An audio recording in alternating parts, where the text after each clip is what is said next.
Today is Friday, November 4, 2016. My name is Philip Scarpino, Professor of History at Indiana University, Purdue University, Indianapolis, IUPUI, and Director of Oral History for the Tobias Center for Leadership Excellence, also at IUPUI. I'm interviewing Dr. Gill Hickman in a suite in the Hyatt Regency Atlanta, which is the headquarters hotel for the annual meeting of the International Leadership Association. This interview is a joint venture undertaken by the Tobias Center and the International Leadership Association. We will include a more detailed biographical summary with the transcript of this interview, but for now I will provide an abbreviated overview of Dr. Hickman's career. Dr. Hickman earned her PhD at the University of Southern California in 1978 with fields in public administration, organizational theory, organizational behavior, and human resource management. Starting in 1973, she began a long association with California State University, largely on the Dominguez Hills campus, including but not limited to Associate Professor and Professor of School of Management 1979 through 1991, Interim Dean of Faculty Affairs 1987 through 1988, and Interim Dean of the School of Health 1988 through 1990. In 1991, she moved across the United States to accept the position of Acting Dean, School of Community and Public Affairs, Virginia Commonwealth University. Finally, in 1992, she became a founding faculty member of the Jepson School of Leadership Studies, where she remained until her retirement in 2012. She has authored or co-authored, edited or co-edited numerous books, book chapters, and articles. Her two most recent books include The Power of Invisible Leadership, How a Compelling Common Purpose Inspires Exceptional Leadership, with Gloria Sorensen in 2013, and the third revised edition of Leading Organizations, Perspectives for a New Era, 2015, for which she served as editor. She has earned numerous awards and recognitions, including but not limited to Jepson School Award for Leadership and Service, Distinguished Educator Award, University of Richmond. The award that brings us here today is the International Leadership Association's Lifetime Achievement Award. The primary is live. So, as I mentioned when the recording was off, I'm going to start by asking your permission to do the following. I'm asking your permission to record the interview, to transcribe the interview, and to deposit the recording and transcription in several places, in the IUPUI Special Collections and Archives, with the Tobias Center, and with the International Leadership Association, with the understanding that both the recording and the transcript can be used by their patrons, and that may include posting all or part to their internet sites. Are you okay with that? Yes, I am. All right. So, just by way of explanation for you and for the benefit of anybody who uses this in the future, I'm going to start with some big picture questions to get the conversation going, and I hope they're fun and we'll have a good time with them. And then I'm going to ask you some basic demographics, and then we're going to talk about your youth and young adulthood, sort of organized around the question, who is Gill Hickman? And then we're going to move through your career, more or less chronologically, talking about teaching and publications and all the things that you did. And I'll point out, obviously, the reason we're here together is that you're a recipient of the International Leadership Association's Lifetime Achievement Award, so congratulations on that. Thank you. So, bigger picture questions. So I actually had some trepidation about asking this first question until I went to the keynote address this morning. And for the benefit of anyone listening, our keynote speaker this morning was Ronald Heifetz. And he noted among the profession of people who publish on leadership or teach about leadership, he said there's disagreement in the field about the basic terms of reference. So then I felt better about the question I'm about to ask you. So, you spent a lot of your adult life practicing leadership and teaching leadership and writing about leadership, explaining leadership. So in order to get us started, can you define leadership? What is leadership to you? No. But I wasn't expecting that one. But I tell you what we do at the Jepson School with regard to that. I've known Ron for a long time, and we've been in the Kellogg Leadership Studies project together, which was a 5-year project for leadership scholars.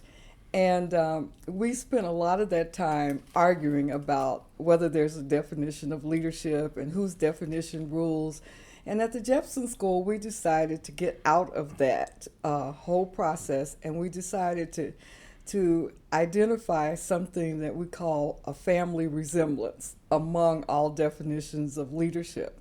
And so instead of defining it, we said that definitions of leadership identify the fact that it's a process that involves leaders and followers who are moving together toward a common goal, and those are elements in common among definitions. But we don't try to define the word itself, and we're fine with it.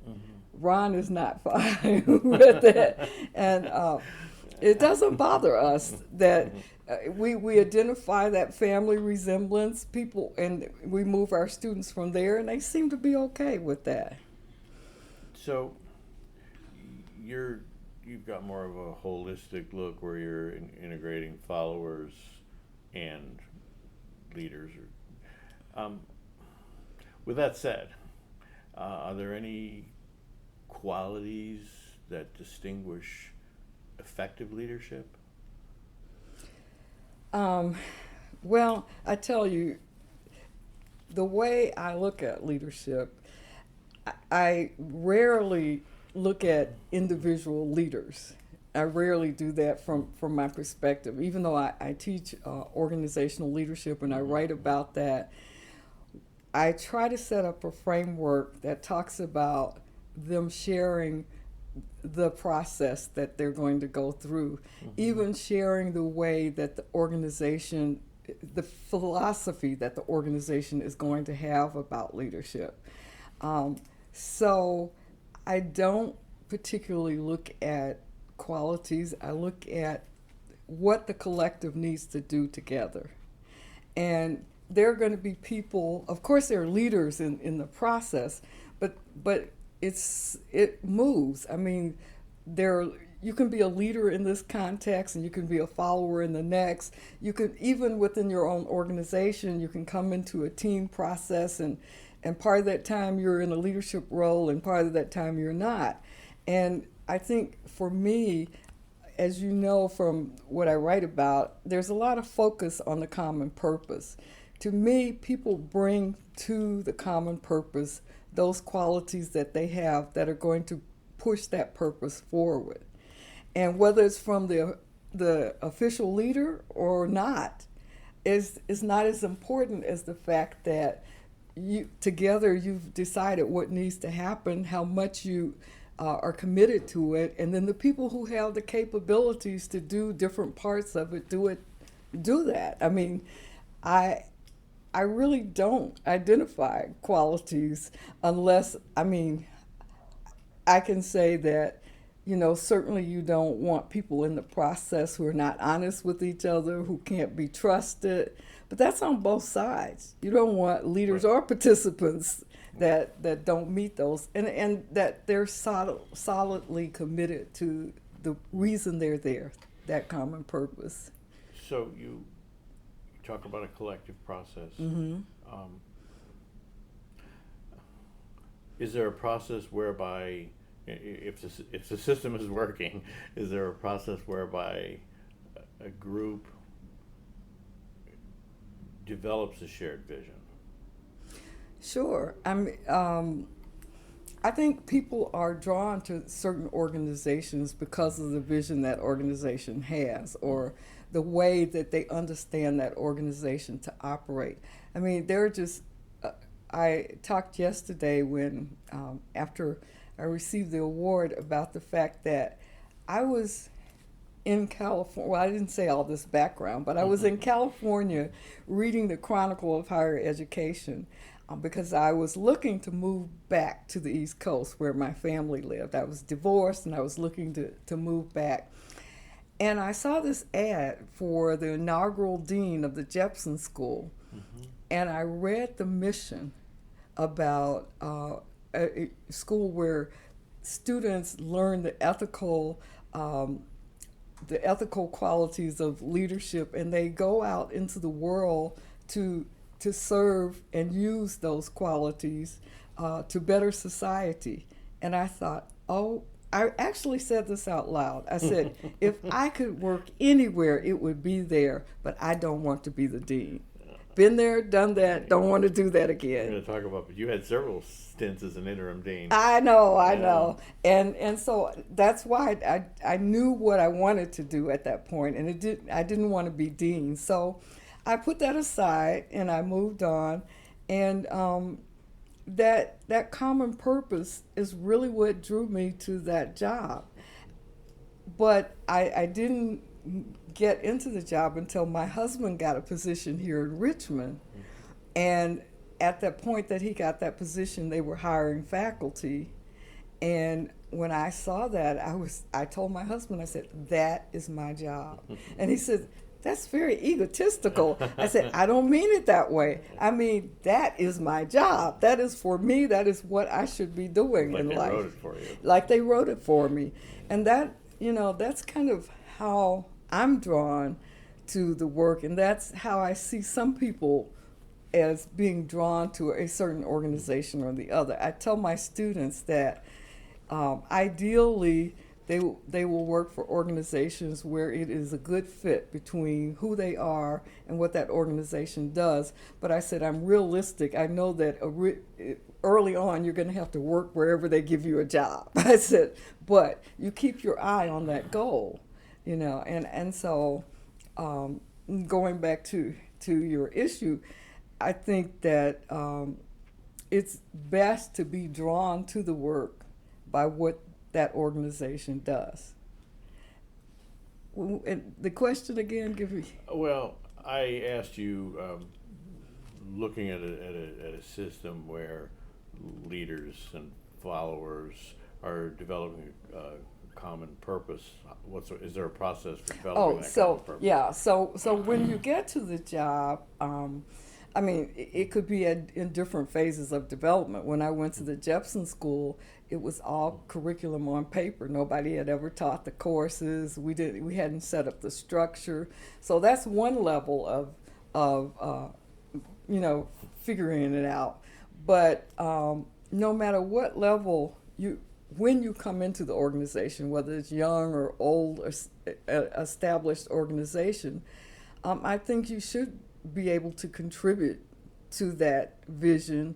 We revisit our vision a lot in leadership studies. We revisit our purpose, and over time it's changed slightly. It hasn't gone away from its original values, but we invite the new people who come in to challenge it, to put part of their stamp on it. And I know organizations don't always do that. A lot of times somebody in a room writes up a vision and then they say, this is the vision. But I don't think that's the best way of going about it. I think you need to engage new people in what you do so that they have that personal internal commitment. So, those are just my thoughts on it. I mean, vision works if people feel a sense of buy-in? Well, not just buy-in, ownership. We felt when we came to it that we owned the Jepson School in our hearts and minds and the way it was going to go. And things happened along the way that could have dismantled the school, but we picked up the ball and we kept it rolling in between deans and in between things like that, because that was our commitment. We owned that school, and that's what we want people to think about when they're going into jobs or as they move up the career ladder. Where do I want to be that is so close to alignment with what I believe that I own that? I'm not just buying into somebody else's vision. So if you look at leadership as a process that involves leaders and followers and collective development of a collective sense of purpose and so on, how do you assess whether or not it's working? How do you assess the effectiveness of the process? Well, I had a chance to try some of this out in my own leadership. And And I did it within a bureaucratic context. You know, a lot of people say, well, I can't do that. I work in a bureaucracy. So coming from a public administration background, everything was a bureaucracy that I worked in practically. But it didn't stop me from, if you're in a leadership role, part of what you get to do is define how you're going to lead in that role. And so one of the first things I did was have everybody write out what they were doing at the time and what they hoped to do, what was working and what was not working, and what they needed help with. Every member of the staff, from the clerical staff on through, and we came together in the retreat, and I said, and we went around the room and we had everybody talk about this. And then we talked about what were the stumbling blocks. I mean, what is getting in your, what will get in your way to try to accomplish this? And people put that out there. And it was just kind of remarkable because a lot of people didn't know what the other people did, particularly the support staff. The professional staff didn't know what the support staff did, and that they had timelines and they had things that had to happen at certain times, and the faculty's timelines, and they started putting things together. They started seeing the whole of this organization, how it works, why it works, what we were trying to achieve. And then they started helping each other. I mean, after a while, I was just sitting there because they were saying, oh, well, I know a person over at such and such a place that does this. So every so many months, we would get together and do this. And I knew it was working because each person talked about to what extent they achieved their goals, to what was getting in the way of that, who needed to help them move it. And we were accomplishing what had to be done. And for the most part, I wasn't telling them what to do. I mean, most people want to do a good job at what they're doing. They need support. They need the structure to do it. They need the trust to do it. And that's how I operated. And I thought my job was to build a context for this, to build a context so that I convened the right people together, so that I made it safe for them to talk about what was working, what was not working, and where they needed help.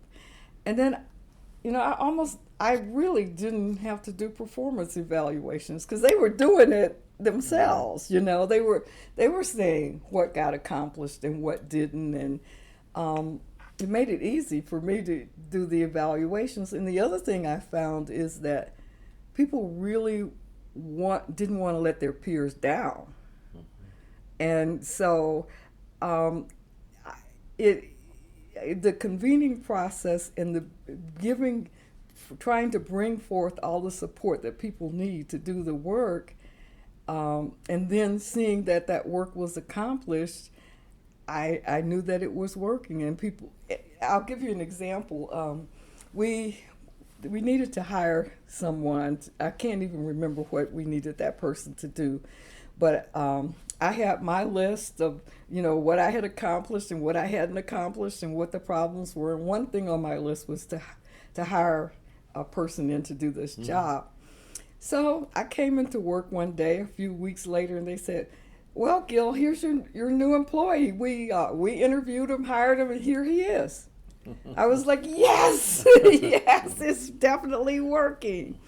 And if I had to be away for some reason, the fact that everything went on like clockwork and I didn't really have to worry about it when they don't need you anymore, except to keep that holding environment for them, then you know it's working. So would I be reading too much into this to say that part of your own success was your ability to build a team? Yeah, to build a group of people who can really trust each other, depend on each other, and who became more and more engaged as they could see that they were in charge of the work. And one of the things I did, I tried to be really honest with them about things. We were short-staffed, And in a bureaucracy, they'll tell you, well, you know, we don't have any money or we don't have a position. But and one thing that my supervisor said to me is, well, I know this is backwards, but you have to prove that you can do the work before we give you a position to do it. Right. And so I went back to my staff and I said, this is unfair. We're going to have to work all out to prove that we need this work in order to get the position. I said, it's backwards. I think it's ridiculous. But let me promise you this. If we work all out and they don't give us that position, I'm not going to ask that of you anymore.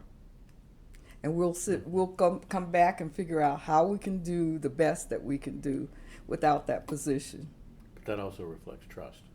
Right. So one of the things you had to do was establish trust, build It's trust. definitely build a tremendous amount of trust. And I was willing to follow through with that if it hadn't happened.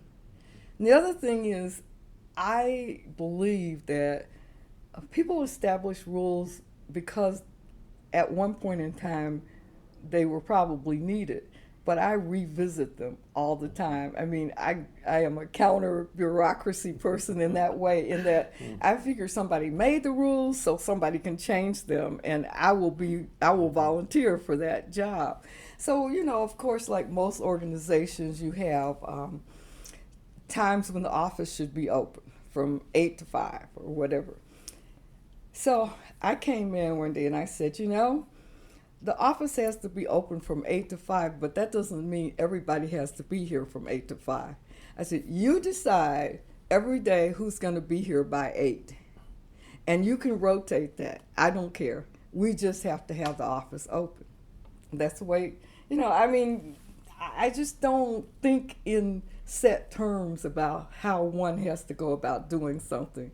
I think let's figure out how to make this happen without disadvantaging one group or the other. You know, like, why does this one clerical staff member have to be the one that's here every day at 8? Mm-hmm. So that's how we operate it. So the model of leadership that you sketched out is really one that applies to organizations. Yes. So suppose you're, I don't know, the mayor of a city, the governor of a state, president or prime minister of a country.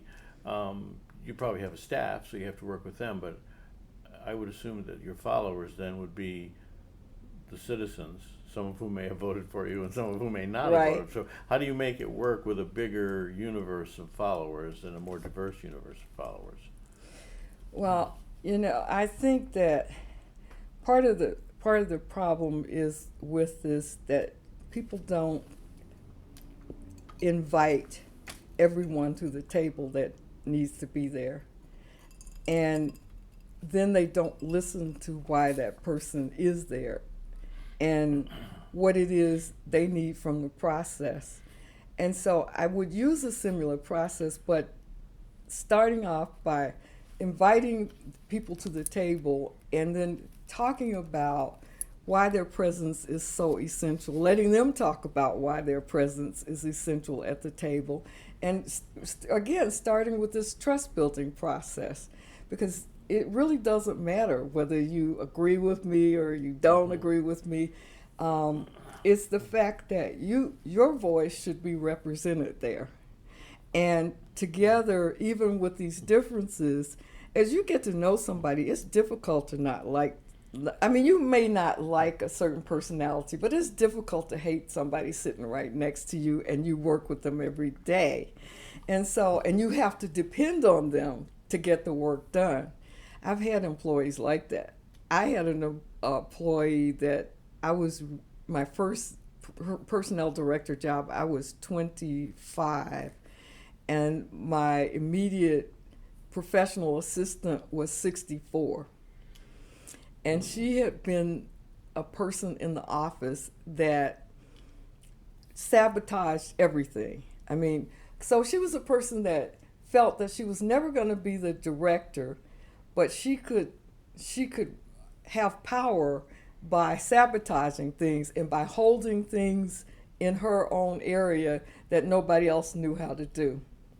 So she had she had personnel directors in the middle of the office telling them off, and all kinds of crazy stuff like this. And definitely she was not ready for me to be the human resource director.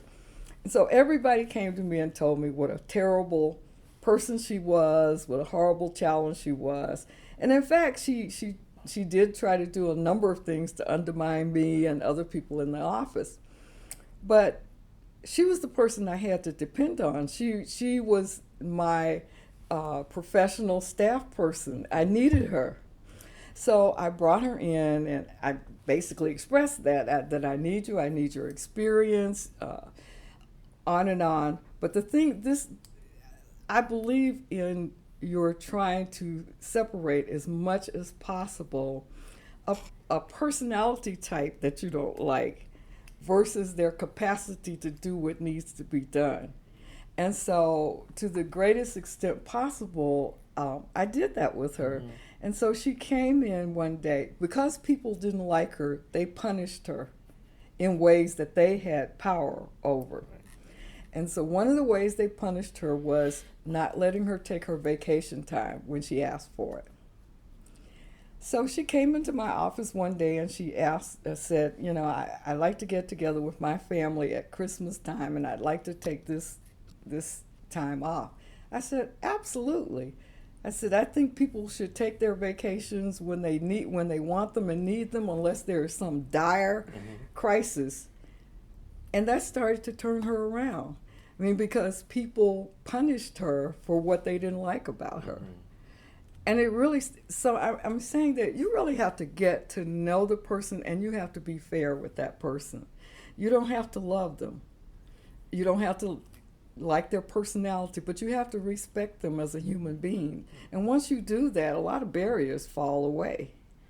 Now, you yourself have had a considerable amount of experience as a leader. I mean, you may be a leader of a team, but I mean, you've been in a number of leadership positions. Right. Do you think of yourself as a leader? And what I'm really after here is that when you were teaching leadership, did you model leadership in the classroom based upon your life experience? Actually, I wrote an article on that, modeling leadership in the classroom. Read it. Oh, you read it? Okay. Yeah, I did. And I knew I was in a leadership role. I mean, I always know when I'm in a leadership role, but I don't think I usually live up to what people think people do in leadership roles. And I don't try. I know what I would like to do when I come in there, and I'm not trying to live up to anybody else's concept of leadership. So yeah, I would tell my students early on, and I would write this in the syllabus, but it would take a while for this to sink in, that we are all going to do some of the same things. You and I will do some teaching. You and I will do some learning. You and I will do some development of activities, all of that. And at first, as a matter of fact, they put together a book for me from my former students and presented it to me last night of comments they made. And one of the most striking ones for me was that I had a student say to me, when I first entered your classroom, you told us that we were expected to be fully engaged in our learning, and it wasn't going to be from me telling them what they should know, but from them getting involved in what they should know. And he said, at first I thought that was a cop-out, thinking that, you just didn't want to teach, kind of thing. And he said, once I got engaged in that and realized how much I learned, I knew it wasn't a cop-out. And that's basically what I think of when I'm in any leadership role. And I also respect the intelligence of the group, because followers are not sub-leaders. They're as intelligent and capable as I am. I just happen to be in a leadership role at that time. And I respect their intelligence, so I put it to work. When you look at teaching that way, do you think it's easier or harder to teach when you bring the students into the process? it's both easier and harder. And that's not a cop-out answer. The easier part is at a certain point in the semester, they truly take over. And I just sit there and watch in amazement the incredible, outstanding things that they do that I never would have thought of. Mm-hmm. That comes from their own imaginations and creativity. But putting it together is very hard. For example, the way I teach theories and models of leadership is that I bring in all those theories that generally bore people to death, and I say, I have recruited 4 or 5 organizations, mm-hmm. and I would like for you to do a leadership assessment in these organizations. These organizations have real issues, and what you do has consequences. They're going to use the information that you come up with, and so this is not just classroom learning, this is real life, mm-hmm. And then I say, we're going to take these theories and we're going to apply them to these organizations where you do the leadership mm-hmm. assessment. And I said, if theories are not useful, they're not good theories.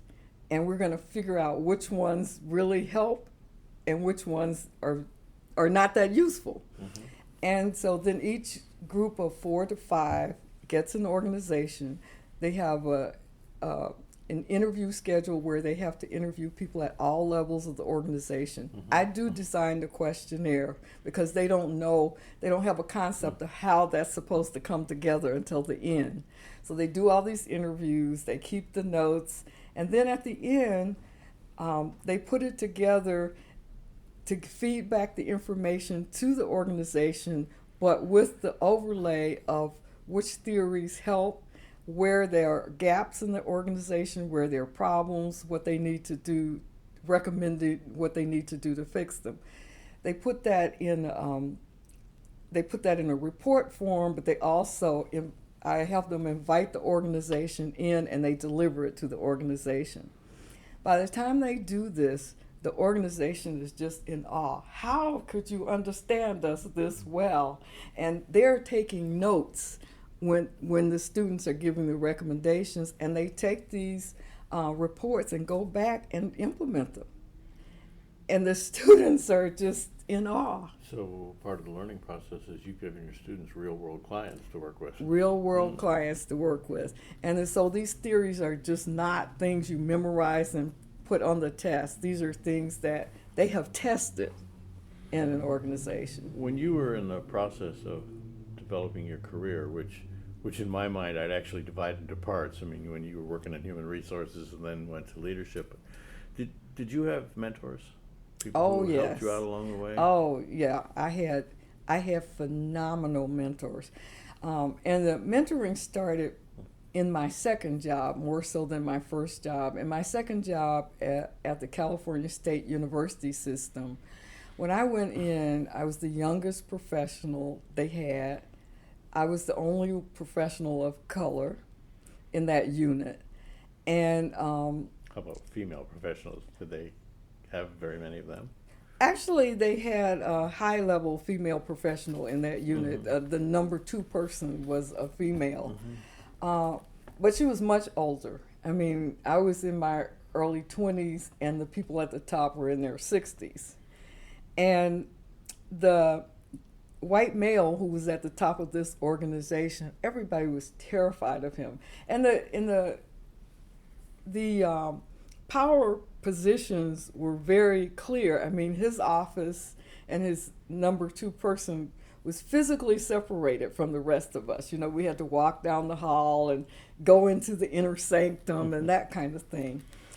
And so everybody had warned me, you know, that he was kind of a tyrant type and whatever, but I actually was accepted in the PhD program at the same time, so it was just 26.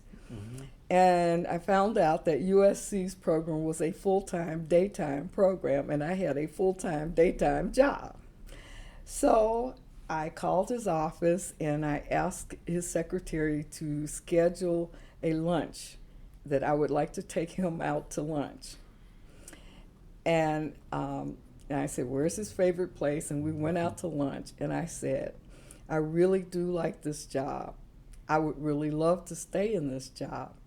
But I have been admitted to the PhD program, and they made it clear that this is a full-time, daytime program. And I would wonder what kind of accommodations we can make for me to do it, or else I know I'll have to find a different kind of job. I mean, I just laid it out on the table. And he said, I have been waiting for a young professional in my area to want to do this. There was nobody else, no other professionals at my level working on a doctorate or whatever.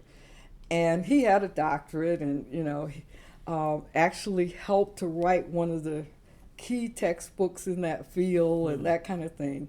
And he was elated. Now, I didn't know how he was going to react. I thought, we'll see. And he became my mentor. He told me, I'm going to do everything in my power to help you and support you, and he did. He started taking me to trustee meetings. I was a member of a professional society at that point, and I held an office, and I said, well, how does this work? I said, I need to go to these professional meetings. Does the organization sponsor me in that role, or how? Oh, sure, that's, because other people had not been doing this, and people were afraid to ask. That's one thing, I'm not afraid to ask anything of anybody. Would you say that's one of your distinguishing qualities, is that you're willing to step up and ask? Well, I mean, this is passed down through generations in my family. I mean, my grandmother taught my mother that they can only say no. Just ask the question. So they're going to say yes or no, and the worst thing that can happen is they're going to say no. And so my mother passed that to me, and that's probably yes, because most people in that office were just absolutely terrified of this man. So after that experience, did you mentor others? Oh, yeah. I mean, I can't even think. I'm still doing it today. I mean, people actually write to me. I had a woman write to me through LinkedIn the other day and say, I just want a little bit of your time to help me think about where I take my career next. So, I mean, I think giving that back to others is when you have so much, you need to share that with other people. And so I love it. I love doing it with my students, with other professionals. And I had two mentors. I had a highly placed white male mentor, and I had a highly placed black female mentor. So I had two. And it was perfect for me, because it gave me both sides, and it advanced my career tremendously. I mean, it just moved it along fast. Do you feel any particular commitment to mentor women or people of color? Oh, sure. Yeah. Oh, absolutely. Especially women and people of color don't always get that opportunity. They don't know how to ask for that opportunity. And I tell my students, I said, you need mentors, and if there isn't a mentoring program, you create one for yourself. You just ask people. They're so willing usually to help you. It's flattering to them, and it really helps them give back. I said, but to get where I've been, I had to have a mentor that was like me and one that was unlike me, and I had to learn how power was used and how what works well. And as wonderful as this first mentor was to me, he had some awful characteristics. He was a bully. That's why people were afraid of him. He was a bully. And people were afraid to stand up to him. And I just didn't have that way of thinking. So when he, the first run and only run-in we ever had was I had sent something to his office that he requested, and he called me and said, I lost the work that you sent me, can you bring me another one? And I said, oh, certainly. So I went to the copy machine, and somebody was using it, so I stood there till they finished, and I used it. And then when I got back to my office, he called me back and he said, I asked for such and such a thing, and when I asked you for something I wanted right then, bang, hung up the phone. So yeah, I guess other people would have gone running down there trying to pacify him. I thought, oh well, that's pretty crazy. But and then the next day, he didn't leave it alone. The next day, he came down to my office and he mentioned it again. I said, well, when I went to the copy machine, there was somebody ahead of me, and I didn't feel that I could just throw them off the machine. So I wasn't procrastinating. I just could not do it at that minute. Well, people just didn't say things back to him, And he didn't say too much. He just walked out. So were you surprised when this, at that time, really, really old, older than me, white guy said he'd mentor you and was eager to do it? Yes, absolutely. I really didn't know that it would wind up having him as a mentor, but I just went and asked, for something I truly needed, and I was ready to take the consequences that I might have to get another job in order to finish my PhD. And he had seen my work by then, and he trusted it, and he did not want me to leave. So he told me he was going to expose me to things that I needed to know in the organization, and that really prompted my career. So I'm going to ask you a couple more general questions, and one, just to make it work, I'm going to play off something that James McGregor Burns wrote in his 1978 volume Leadership. And he said, page 2, if somebody wants to look it up. I know that book well. I know him well. I knew him well. Well, I was privileged to meet him and interview him. He's a really nice, He was a wonderful person. So he said, there is, in short, no school of leadership, or intellectual or practical. Does it matter that we lack standards for assessing past, present, and potential leaders? So this was in 1978, and since then, of course, the field and literature and everything has exploded, but have we reached the point where we have standards for assessing past, present, and future leaders, or past, present, potential leaders? Do we have the tools to do that? What's been published since 1978? Well, we certainly don't have a standard set of tools to do that. Barbara Kellerman, along with my colleague in the Jepson School, who is into leadership ethics, Joanne Schuler, said something that I thought was very significant. And they said, good leadership is both effective and ethical, not one without the other. And I think it's a good lens through which it's not a set of tools where you check off, this, he did this or she did that or whatever. But it certainly is a good way to evaluate whether that leadership is both effective and ethical, because you can certainly have effective without ethical and ethical without effective. But when you have those two things together, you have a good basis for looking at somebody's leadership capability. So, as I just mentioned, one of the things that stands out about the field that you've been in for so many years is the proliferation of literature, books, articles, studies, and so on and so forth.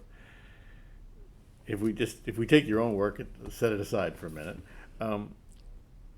given the huge number of books that are available that someone could read on the subject, which books, say 3 or 4, would you recommend somebody start with?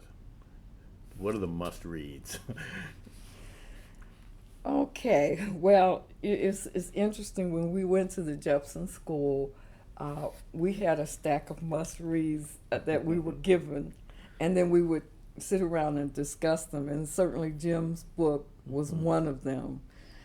But I would, depending on what kind of leadership you're in, but ethics, leadership and ethics is a very important area, and my colleague Joanne Schuler has a volume on leadership ethics that I think is really fundamental. And I tell you, the work that influenced me the most when I came into the field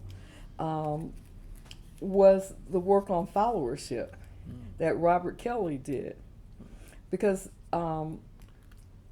his work started to give me a way of thinking about what I had conceived leadership as all the time. And he would say in his writings things about leaders and followers do leadership.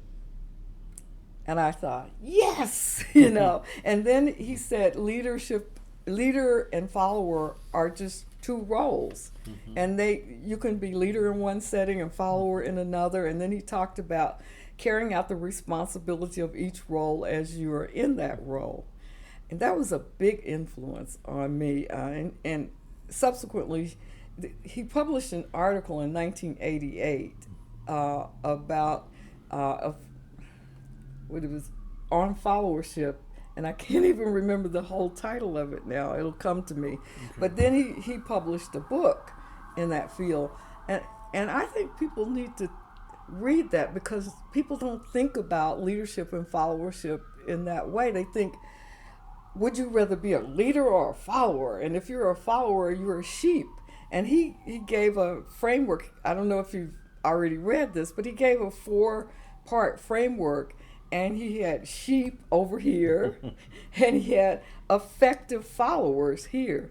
An effective follower is just like a leader. They carry out with a lot of independence the role that needs to be carried out and the work that needs to be carried out. And they're a support system to the leader. They are equal with the leader, but they have a different role at that point in time.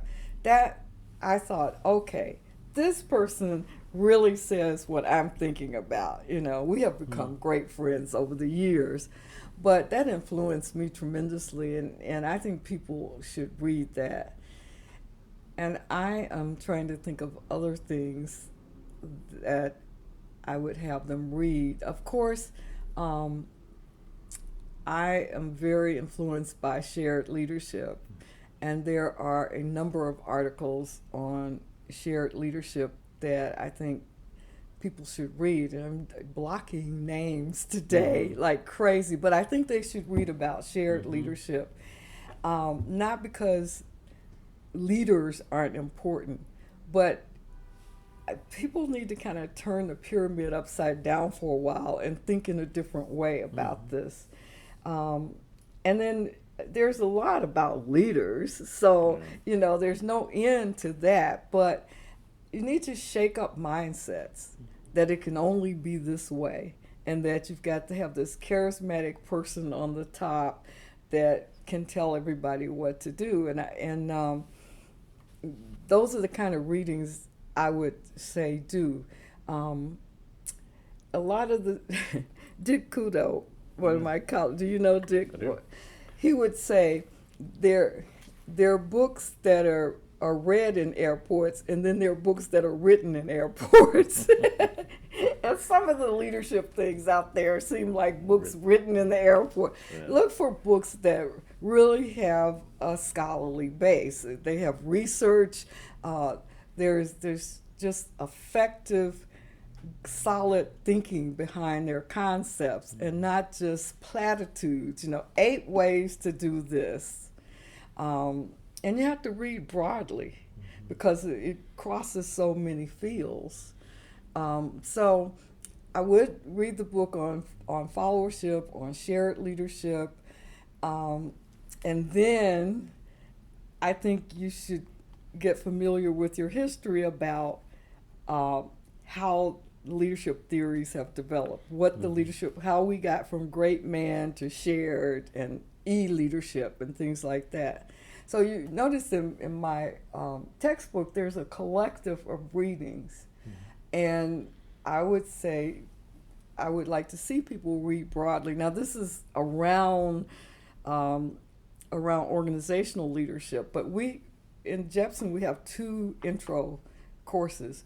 One is leadership in the humanities, and one is leadership in the social sciences. So I would recommend that people read across both of those areas. So just playing off of what you said about followership and shared leadership, in the present, when we can hardly turn on the TV or get on the internet or whatever, and somebody's complaining about a crisis of leadership, is it a crisis at the top, or is it a crisis of followers and or some combination thereof? What's going on? Yeah, there is some combination thereof because, first of all, I think we, the people who send other people to lead, should not be passive in this process. First of all, we should know that the presidency, nobody leads by himself and herself, maybe, because they have this whole team of experts. This is the way life is now. One person is not going to know enough to make all these decisions. And so you have this team, and we have the checks and balances in our system. And so as people in participatory roles along with leadership, we need to understand the sending leaders to represent us who we know will have to deal with at least two other branches of government, no matter where they are, and what's possible for them to deliver and not deliver. And we need to educate ourselves more about the process and then demand people be there or not stay there if they are not working cooperatively in the process, if they're not fighting for the values that they say they believe in and that you also align yourself with. I mean, we have to hold them accountable. We can just say, oh, leadership is terrible. Well, who are we sending there? You know, that's one thing. And then the leaders, somebody once asked me if I would run for public office. And they said, you're the kind of person we would really need. And I said, no, I'm not. I said, nobody wants to hear, you realize that if I go to Congress, I will have to work with other people. Make deals, compromises. I can't just say, I'm going to do this. I can say, this is what I believe in, and this is what I'm going to go to fight for. But I can't say I'm going to deliver this. And like Ron Heifetz said today, that people want to be lied to. Well, that's on us. And then the fact that then you have people stepping up to the plate who are willing to lie to us, that's on them too. So, I mean, we are each responsible for one half of that process. And so I think it's definitely both. But I think that if people who ran for office knew that people wouldn't stand for that, then they wouldn't do it so readily. But, you know, we let them get away with platitudes. We look at their commercials. We don't read. We don't find out anything about them. And sometimes we don't know our own values and what we want people to represent on our behalf. And so there's an equal responsibility on that part. So one more general question. You joined the Jepson School in 1992. Right. You were clearly a pioneer in developing leadership education. As you pointed out, the courses were titles on pieces of paper, but they hadn't been developed yet. But since 1992, leadership studies and leadership programs have proliferated. So, question, should leadership be taught more widely than just in leadership programs or in dedicated classes? Should leadership be taught in high schools or colleges as part of a regular curriculum? We helped those kinds of programs get started. We felt that given all the resources that we had, that somebody donated $20 million to build the building and staff a program and all of that we should share.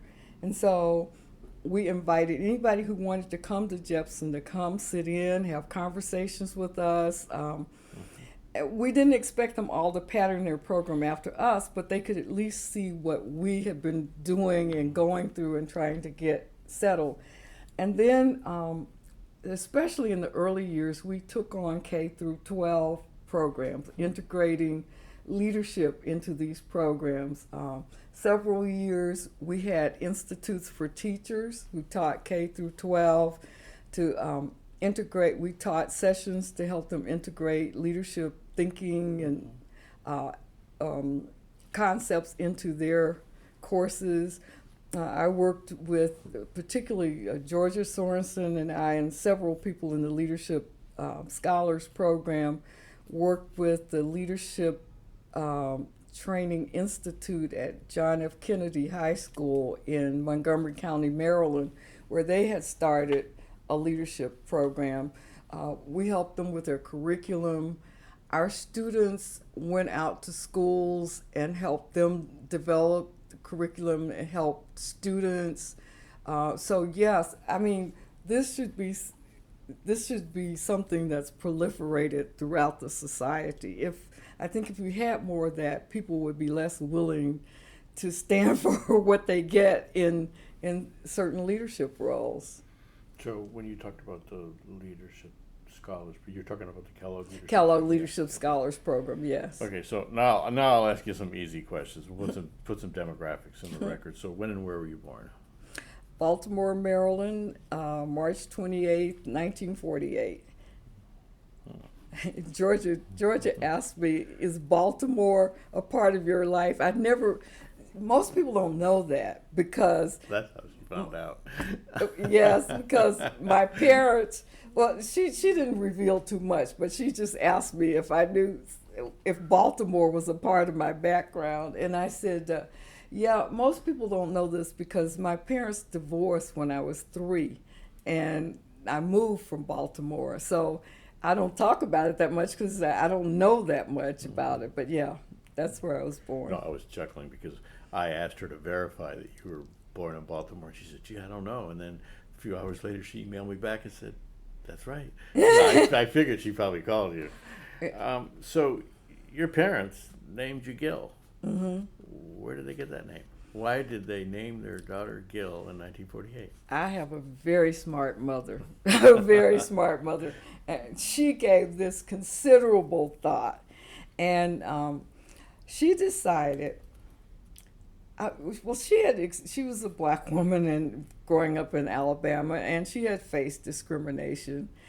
And she decided that she did not want anybody to know what gender I was, or probably you can't even tell what race by the name. And she did not want me to be discriminated against before I walked in the door.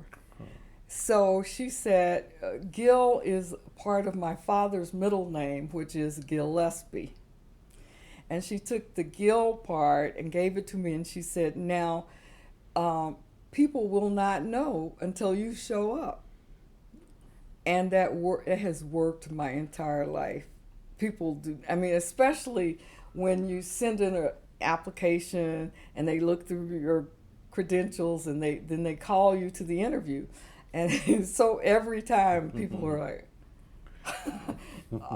and they have said, we didn't expect you, you know. And a lot of times, since I went to predominantly white schools and all of that, and I lived maybe close to that area, that they just couldn't guess. Huh. So she thought this through and came up with a gender neutral, I don't know what a racial neutral name is, but so that people couldn't figure out who you were until you presented yourself. Right, because my maiden name was Daniels, so Gill Daniels. What does that tell you? Nothing. Sounds like a movie star. It tells a lot of people that I'm a white male because of where I went to school and whatever. And so I figure I get a fair shake most of the time. So your mom was born in Alabama? Yes, she was, in Bessemer, Alabama. And the Bessemer is located where? It's about, it's just a few miles outside of Birmingham. It's like a suburb of Birmingham. So Bessemer, that's a steel making process. Was her family involved with the steel mills? No. My grandfather, I think she said for a very short period of time he worked in the mines, but that was very short. And they were from a rural town my grandparents called Greensboro, Alabama. It's about 100 miles from Birmingham. And they actually owned their own land and owned their own farm and sent their 5 children through college. And my mom, one of the reasons that she knew this so well is my mom was a first lieutenant Army nurse in World War II. She served with the Tuskegee Airmen. Gee. She has a Congressional Gold Medal. Wow. So before I was born, she had been an Army nurse in World War II. One of her patients was General Patton. So this lady... She served overseas in a combat zone. She did not. Oh. General Patton was sent stateside for some reason when he was injured. And so she knew what it was like to pioneer, because there were very few women officers, black women officers, and she knew what it was like to be discriminated against because she was female and because she was a woman. And where she received her nursing training at Grady Memorial, right here in Atlanta, they had a black class and a white class, and they had white teachers, but they were segregated in their classes. So she had experienced it, and still achieved, still became a first lieutenant or whatever. And so she had a lot of experience by the time she had to name me, and she had thought it through well. She's a bright woman. Good for her. Yeah. So,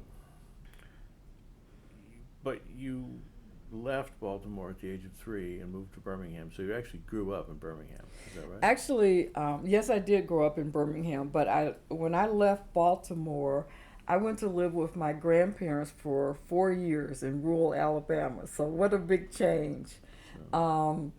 Because back when I was little, my mom was a working professional, and there was very little child care.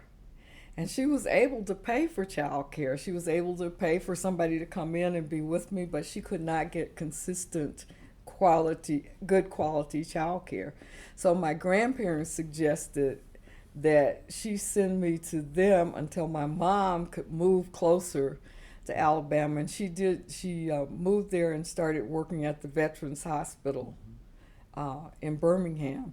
And she met my stepfather. They got married. So after they got married, I moved with them, and I was 7 or 8. So your grandparents lived in rural Alabama, and what did they do for a living? They were farmers. They owned their own land. They owned lots of land, actually. My mom and my aunts and uncles have written this family history, and apparently, one of my grandfathers, great grandfathers, learned how to bake when he was in slavery. And when he would go around with the person who owned them and sell these cookies and baked goods and whatever.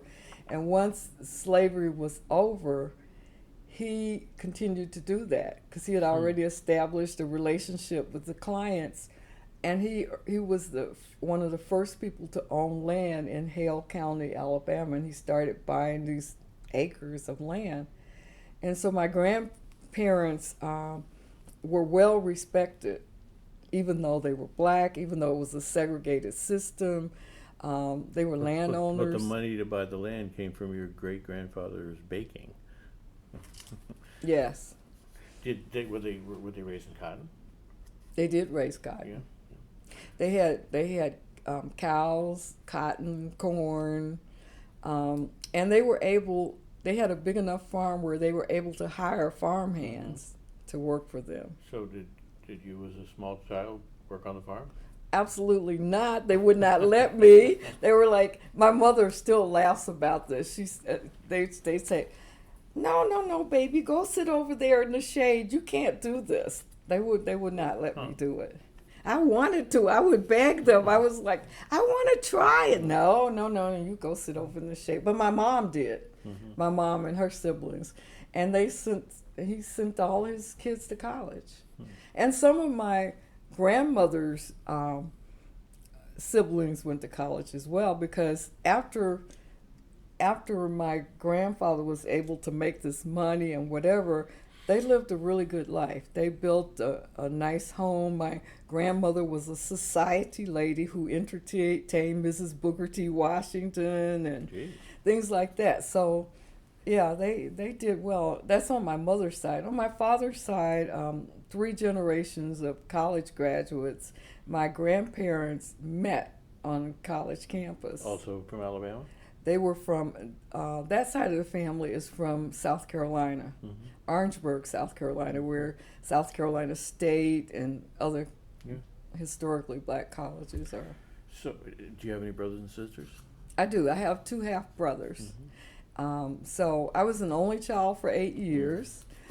And then when my mother remarried, had 2 more siblings. However, we are all 8 years apart. So it's kind of like we're all only children. I mean, you know, so my mom had my brother when I was 8, and then when I was 16, she had another child. And so we're all 8 years apart. So your mom, after she got out of the service, became a nurse, and she was a nurse before she went in but the I mean, service. she is a civilian. She Oh took yeah, over. yeah. And then when she went to Birmingham, she had a job in the VA hospital as a nurse. What did your stepdad do?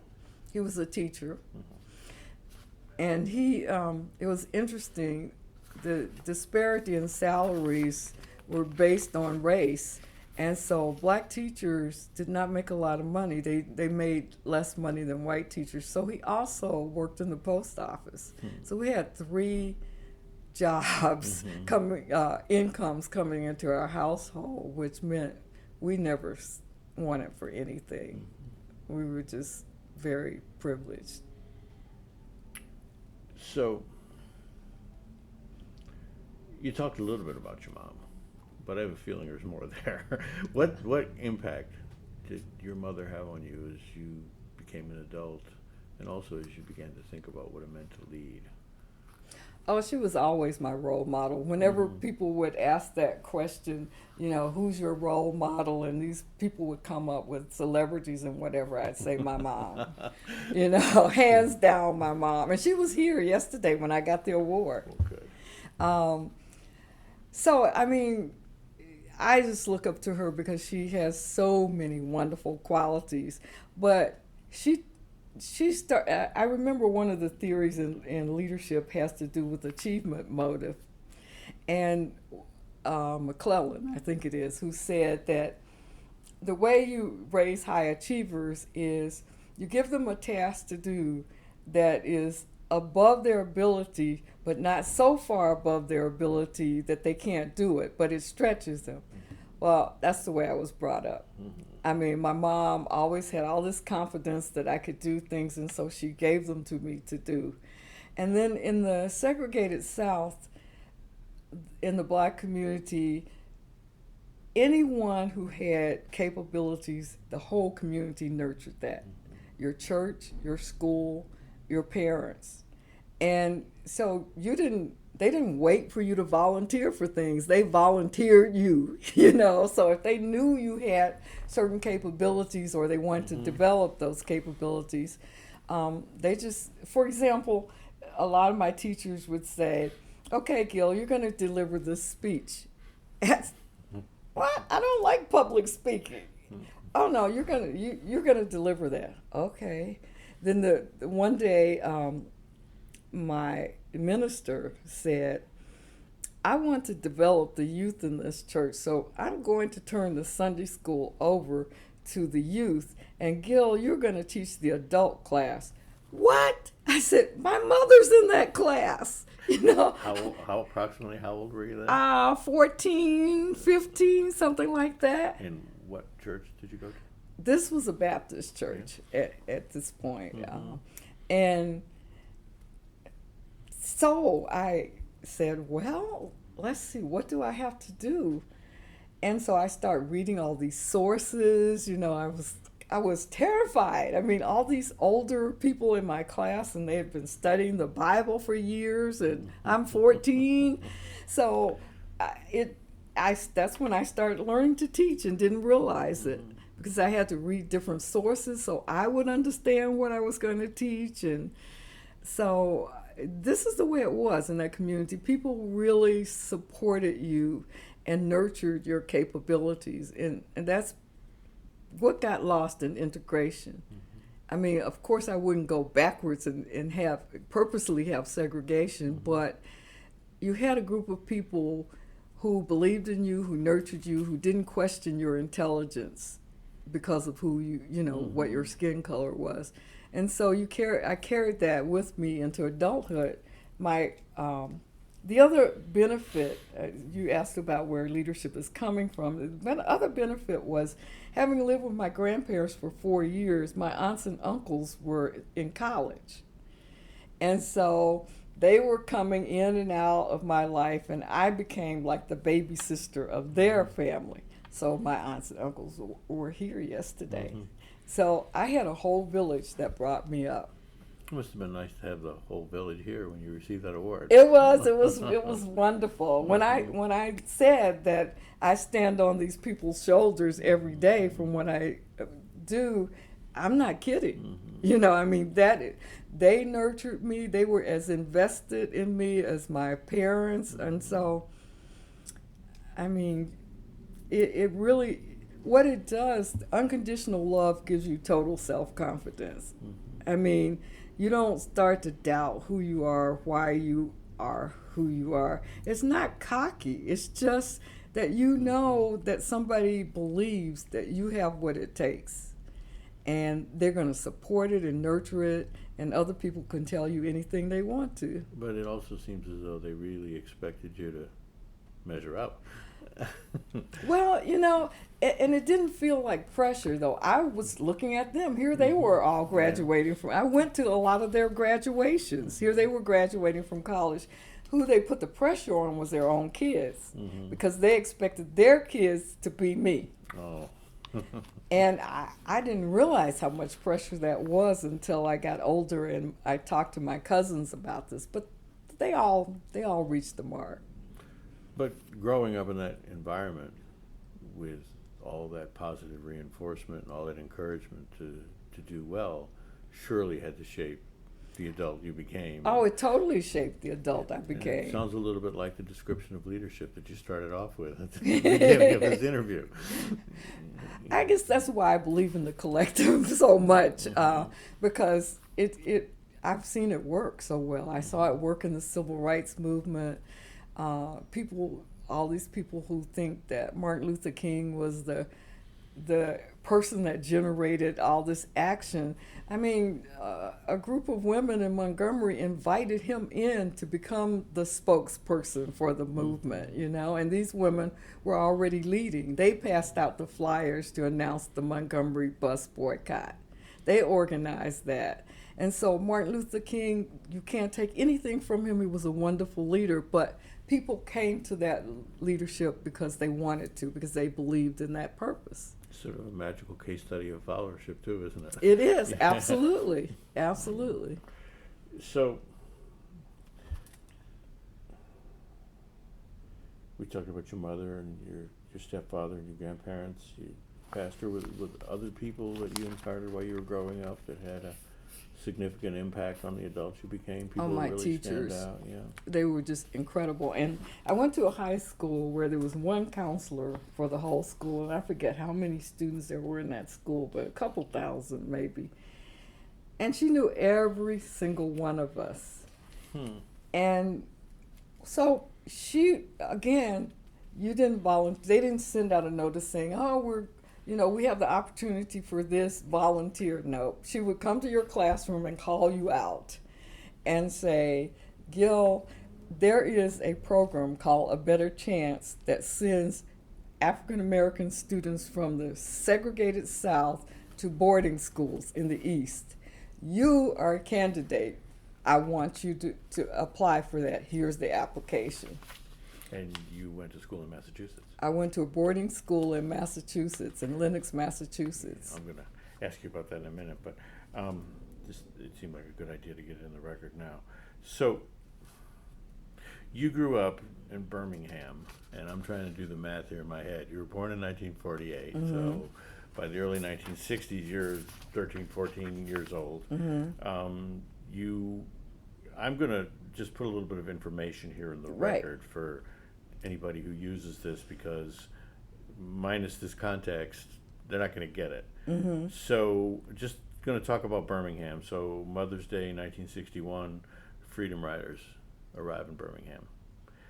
Commissioner of Public Safety was a guy named Bull Connor, who allowed, that's not his given name, we'll get to that in a minute, but That's the only name. Eugene Bull Connor, I Yeah. think is his name. he allowed the KKK to terrorize these people, and then they did. 1963 Southern Christian Leadership Conference, led by people like Martin Luther King, Fred Shuttlesworth, but as you pointed out, all of the local people, all of the followers who made this happen, organized a protest to call national attention to segregation in Birmingham. And so once again, the infamous Bull Connor stood against these attempts. Fire hoses, police dogs, shown on television. Martin Luther King is arrested, wrote the famous letter from a Birmingham jail, all of which certainly contributed to the passage by the United States Congress of the Civil Rights Act of 1964. So that's a quick history lesson for anybody who's listening to this, and for a little context for you. So, but you grew up in Birmingham, Yeah. both in the period of Jim Crow, and were you still there in the early 60s, or had you gone on to high school in Massachusetts? I went to high school in 64. Okay, so you were there for 61 and 63. So what stands out in your mind about growing up in Birmingham in that time period, particularly the period when people were really pushing hard against Jim Crow? What stands out for me the most, and I think it just it colors everything I think about leadership, is the way that as a young person we could contribute to that change. At any age, any stage, but young people were particularly in a position to contribute to that change. A lot of people's parents were in positions where they could not afford to boycott because they would lose their jobs. But we actually skipped school to participate, and with a nod from our teachers. I mean, they didn't say, yeah, you can skip school, but our teachers were all on our side. Unfortunately, I was very sick during that time. I have lupus now, and I had my first lupus episode, but nobody knew it. I was sent to the hospital. They ran tests. They did not know what was going on. I was sick. So I could not go down to march where they turned the dogs and fire hoses. But I did all the other things I could do, like if they said that the buses were desegregated, I went to try it out. I would sneak away from my parents because I didn't ride the bus. My parents tried to shelter me from the harshness. Most middle-class parents tried to shelter their kids from the harshness of segregation. And so, they would drive me to places I had to go. They would take me out of the city on vacations. But when I heard them say that the buses could, they were now integrated, I was going to try it out. So I went down and got on the bus. A friend of mine and I, we were talking about this summer, and we went down together. We got on and sat on the front of the bus. And they have these bench seats that face each other on the front. And I went and sat down, and this little white lady comes on the bus. She looks at us sitting there, and she just becomes enraged. And she hit me with her umbrella.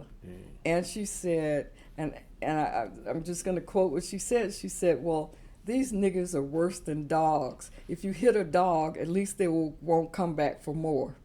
Gee.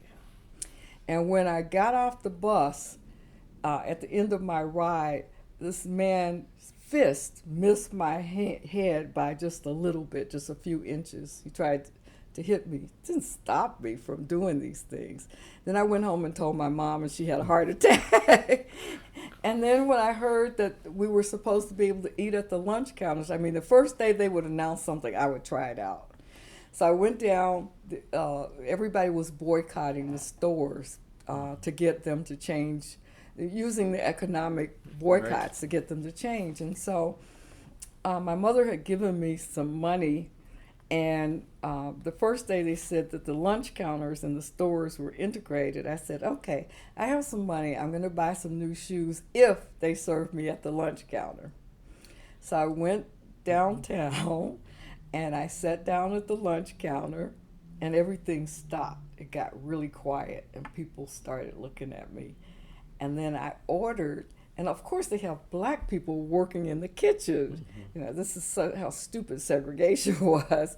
And so I ordered, and I could see the black people in the glass behind me going kind of like, and I ate my hamburger. Nobody did. They didn't. I guess they thought maybe that was a test or something, but nobody moved. They were just silence. And then I got up and went and bought my shoes. I went home and I told my mom again. She was like, "Oh my God, you could have been killed," you know. So, but we felt, this is again, believing in the common purpose. We knew what was going on was wrong. We were willing to take chances with our lives and anything else to change it. And I started to think, you know, if young kids can be involved in leadership, and you know, this is something that most people can do. And I don't know why these theories say only certain kinds of people can do this. You went to elementary school in a segregated system? I did. What was your elementary school like? What do you remember about that? So I went to two different kinds of elementary schools. I started first grade in the rural South with my grandparents. So that's out in the countryside. It's out in the country.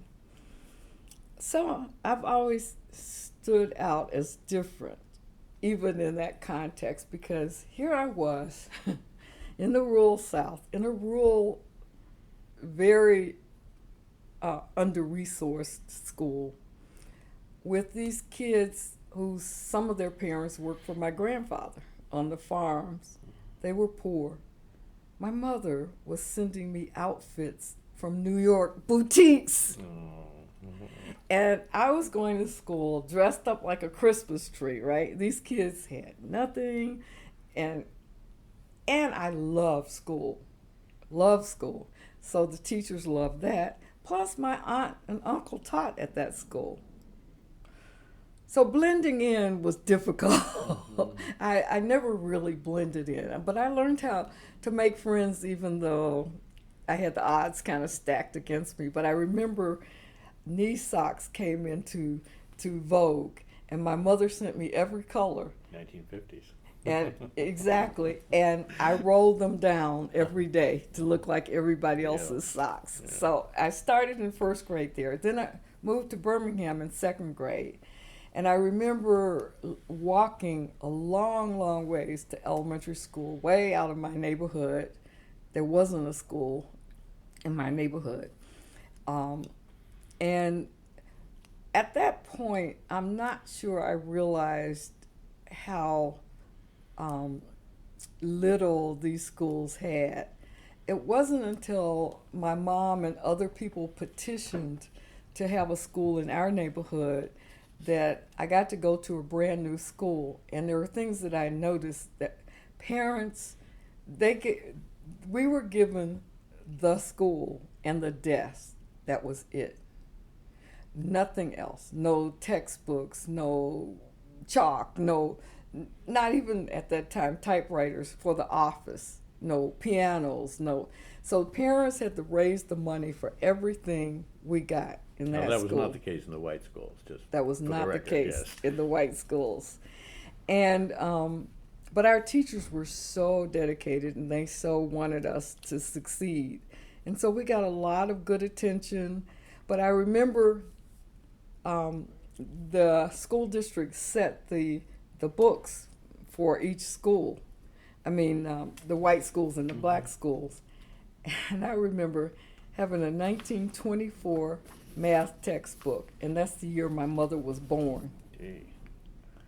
And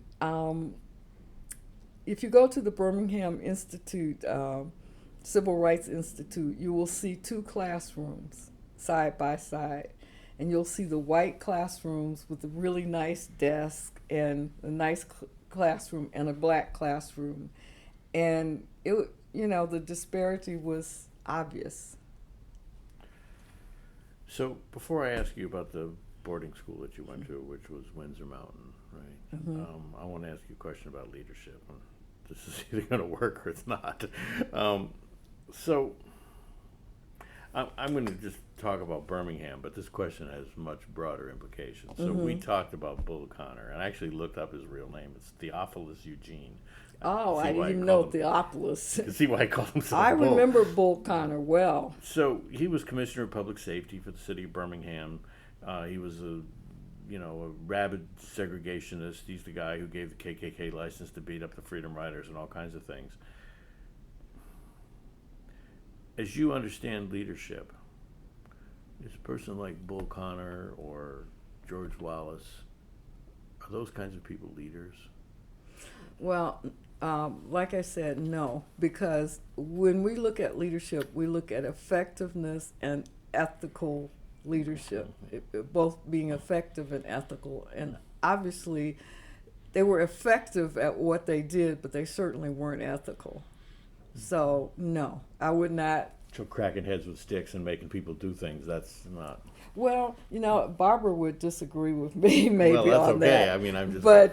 But she also says good leadership is effective and ethical. But in that case, from the standpoint of some of the white community, not all of the white community, some of the white community, it was effective, but it certainly wasn't ethical. I mean, there's nothing ethical I can think of about it. So, let's talk about Windsor Mountain, which was in Lenox, Massachusetts? Lenox, Massachusetts. And what part of the state is that in? Tanglewood, So it's in the eastern part of the state, near eastern. Boston and so on. Okay. So you indicated that you were invited to apply, so you must have been a good student. Figure this was a good risk. Yeah. So you were a sophomore then? Second year of high school? I went in as a junior. Okay. I was recruited as a sophomore, went in as a junior. So did you have to take a test or something? Yeah. And then you were selected? And after there was a test that was, the results were then sent out to various boarding schools.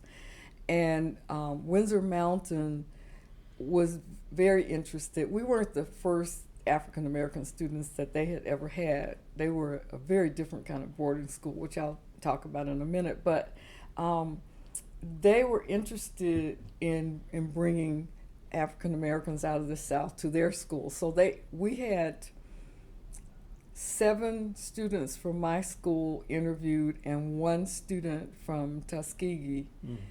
And they came and they were supposed to select 2 or 3 of us. And the assistant headmaster went back and said, I can't do it. I can't select. And so they brought all 8 of us to Windsor Mountain School. Now, not everybody graduated, but they brought 8 of us. And a young woman from Tuskegee and I have been friends since we were 15 and 16. We're still friends today. I dropped by to see her on my way here.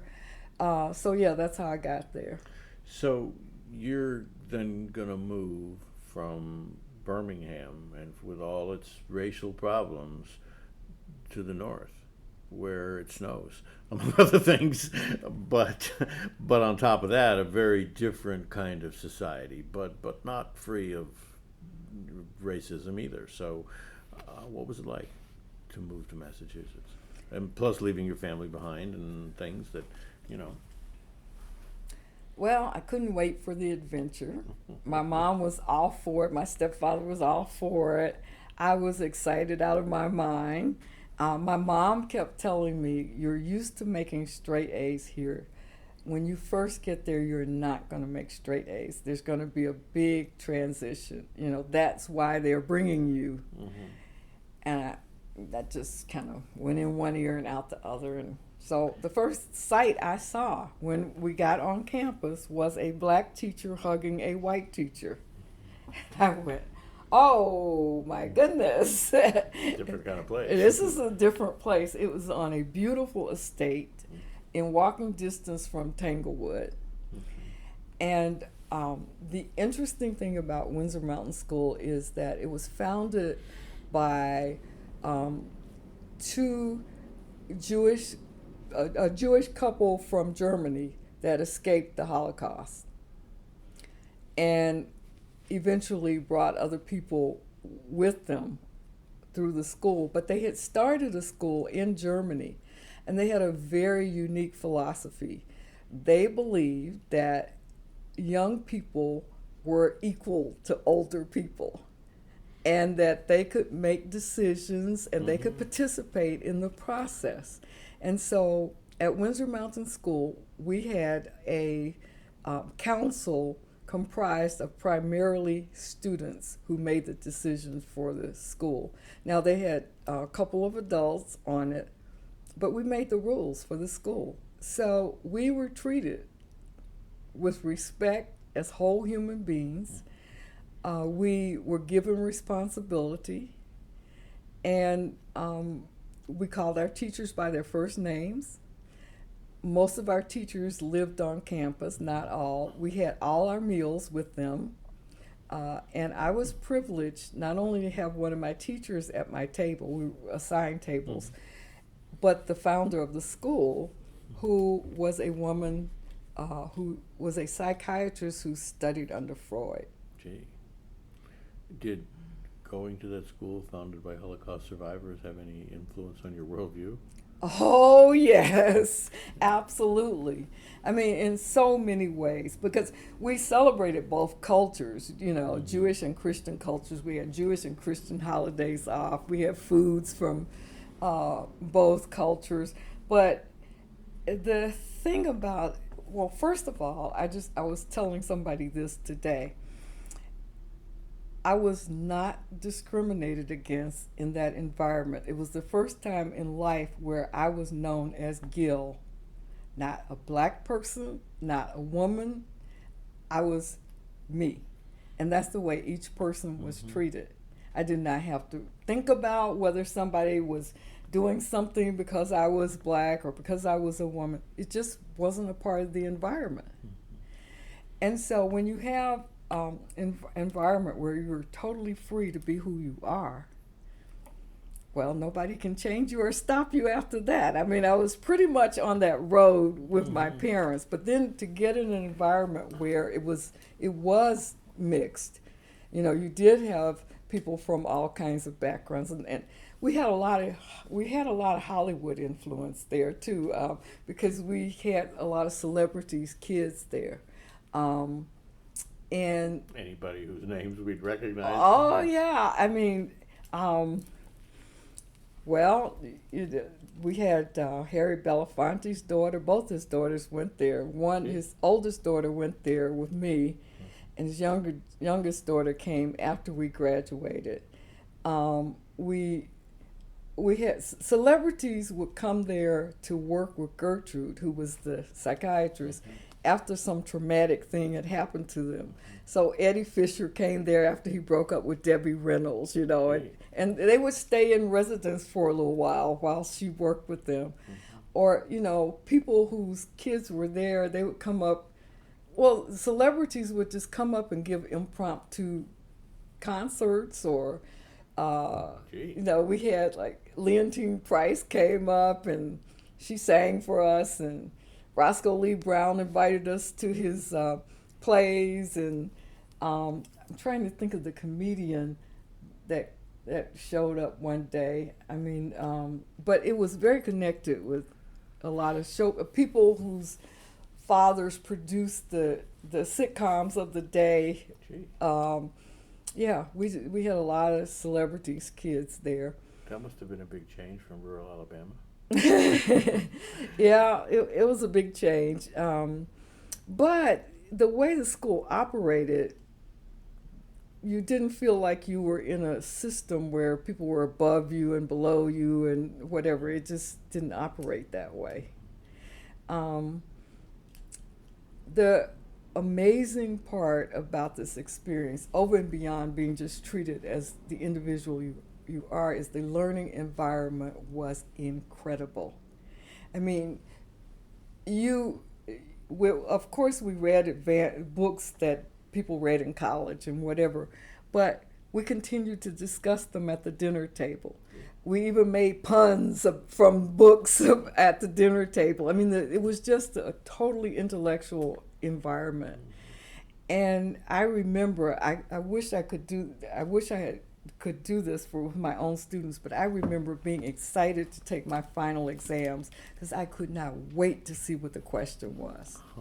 Yeah, I just couldn't wait, and that changed everything about my life. I mean, of course, the first year I struggled a lot in areas where there was a deficit. For example, I had Algebra 1 in my previous school, but we only got halfway through the book because the whole class couldn't keep up. So we had to slow down, to bring others along. So we never really finished that book. So in theory, I had Algebra 1, but in practicality, I didn't. You had part of it. I had part of it. So then we went to Algebra 2. It was the same series of books, actually. That was very unusual because we usually didn't have current texts. So I got into Algebra 2, and I was completely lost. I had no idea what was going on.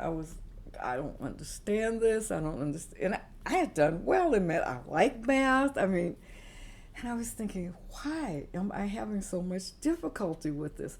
They hired tutors, they had the teacher work with me, everything. Didn't get it. One day, the teacher had a review of Algebra 1.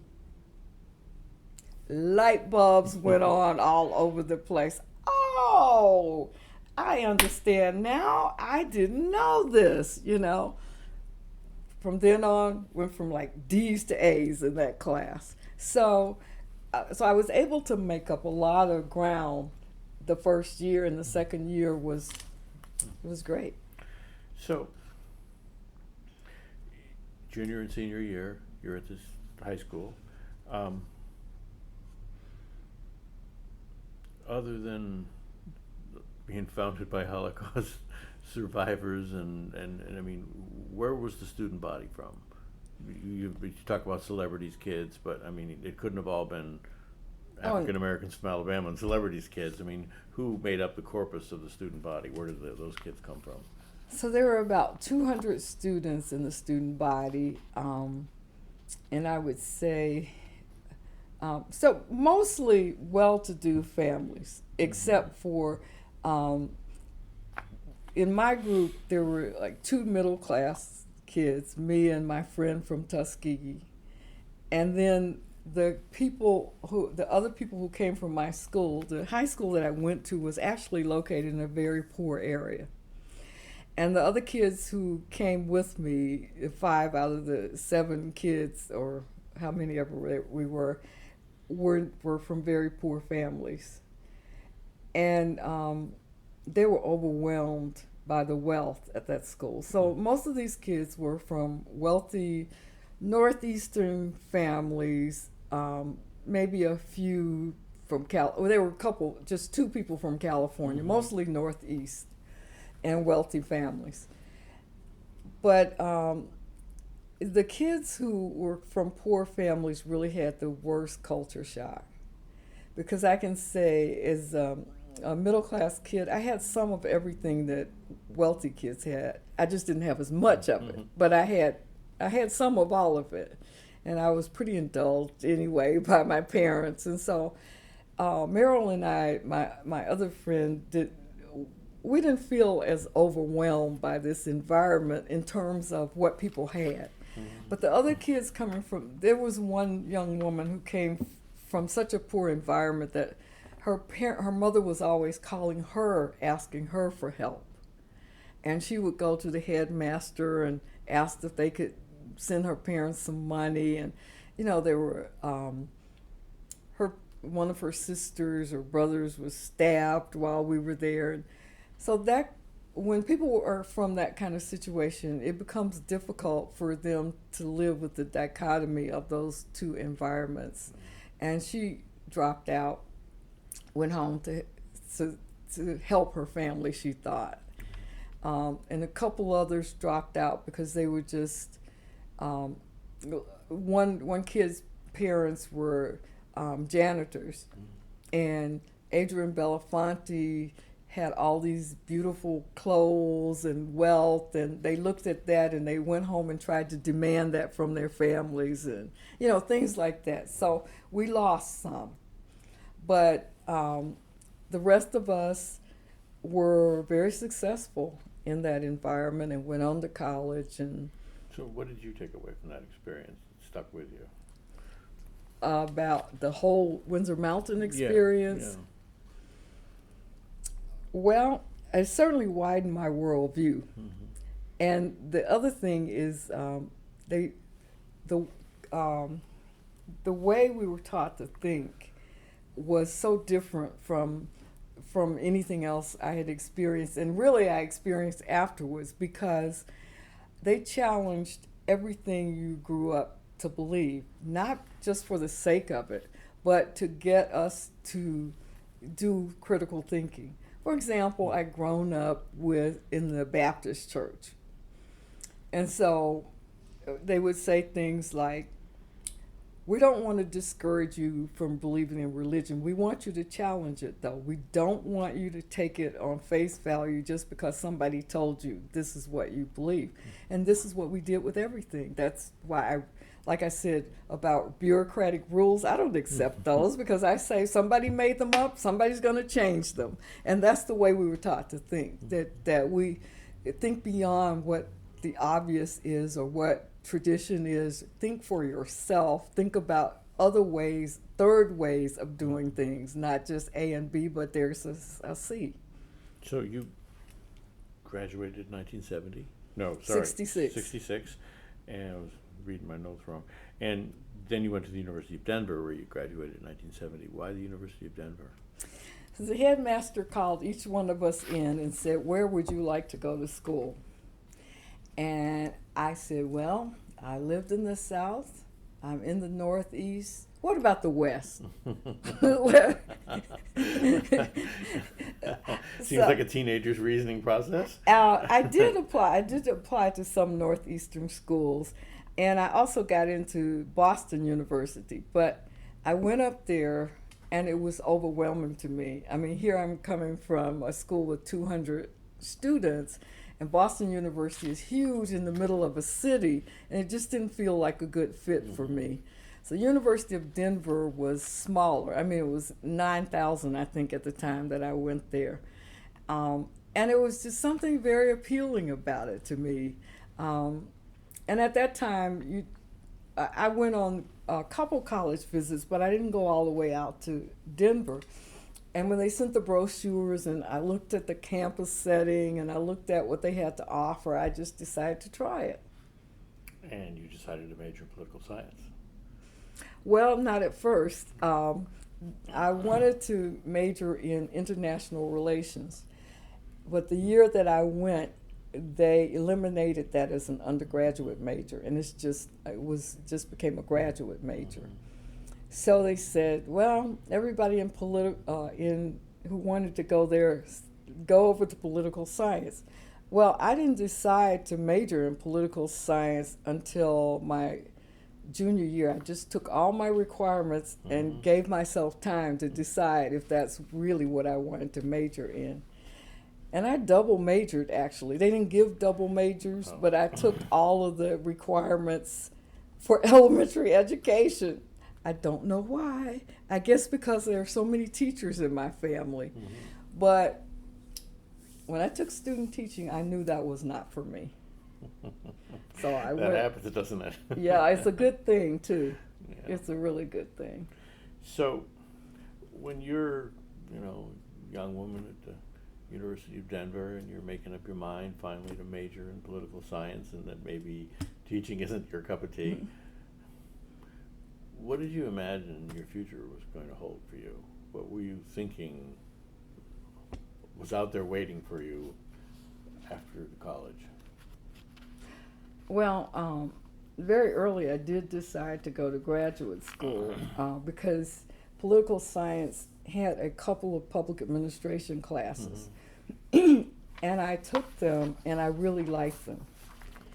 And so I did see myself working in the field of public administration, but I had not thought much further than that. I mean, I was just open to whatever was out there. And I had a mother who encouraged me to try new things, to take risks, to, don't get stuck in one area. So I didn't know exactly what was out there, but I knew that it had to be something different than I knew already, because I wanted to try something else other than a family of teachers and nurses. In 1970 or in the early 1970s, political science was still a field dominated by men. Mm-hmm. Did you know that? And No, no. I didn't care though. I didn't know until after I got into my field, but I really didn't care. Mm-hmm. So, while you were at the University of Denver, did you encounter teachers or other people who had a significant impact on your future? Is there anybody who stands out? Yeah, the chairperson of political science was my advisor and also just a wonderful person. And he just kind of embraced me, and when there would be visiting scholars and people from Russia and places, he would always invite me. We'd have dinner. I'd have dinner with them. He just, another person who just kind of took me under his wing. I was there one Thanksgiving. I got married in college. So my husband and I were there one Thanksgiving, and he invited us to his home for dinner. So the people he was very supportive. And he told me a story that when he was young, he fell in love with a woman from Japan. And her family did not want her to marry a white male. And they absolutely rejected him and took her away, and he wasn't able to marry her. And I don't know, I guess from that experience, he had a very open mind to diverse students, because there weren't very many at University of Denver. I think there were 50 blacks and Africans out of 9,000 students or something like that. I went to the University of Montana in 1966, and I can tell you there were not very many African American students there in 1966. Yeah, so, yeah. So you graduate from the University of Denver, and then you decide to go to the University of California, Los Angeles, where you're going to earn a Master of Public Administration. So you'd taken some classes in public administration, you decided that you liked that, but what drew you to UCLA? Well, I got married in between my junior and senior year in college, and my first husband was from California. Oh. So I did not necessarily want to move to California, but he had kind of the opposite background from mine. He came from a poor family. He wanted to go back and help his brothers and sisters. So we kind of had this agreement that we would move there. He would take some time to mentor and help them, and then we would try other places to move. But that did not happen. You were there for a long time. I was there for 21 years. And so that's how I got to California, because I really wasn't looking to go to California. But you did earn the MPA in 1973. I'm going to kind of step back, though, and unless I've already asked you this. In 1970, as I said, political science was a field that was still dominated by men, and I assume public administration also would have been that way. When you were at UCLA, did you ever consider that being a woman or being an African American woman was going to place extra obstacles in your path? Did that ever occur to you? Yeah, actually, I mean, it didn't occur to me until it happened, because as I said, when I went to Windsor Mountain School, I had a very liberating experience.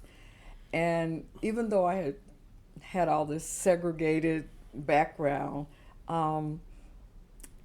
I thought of discrimination as blatant segregation.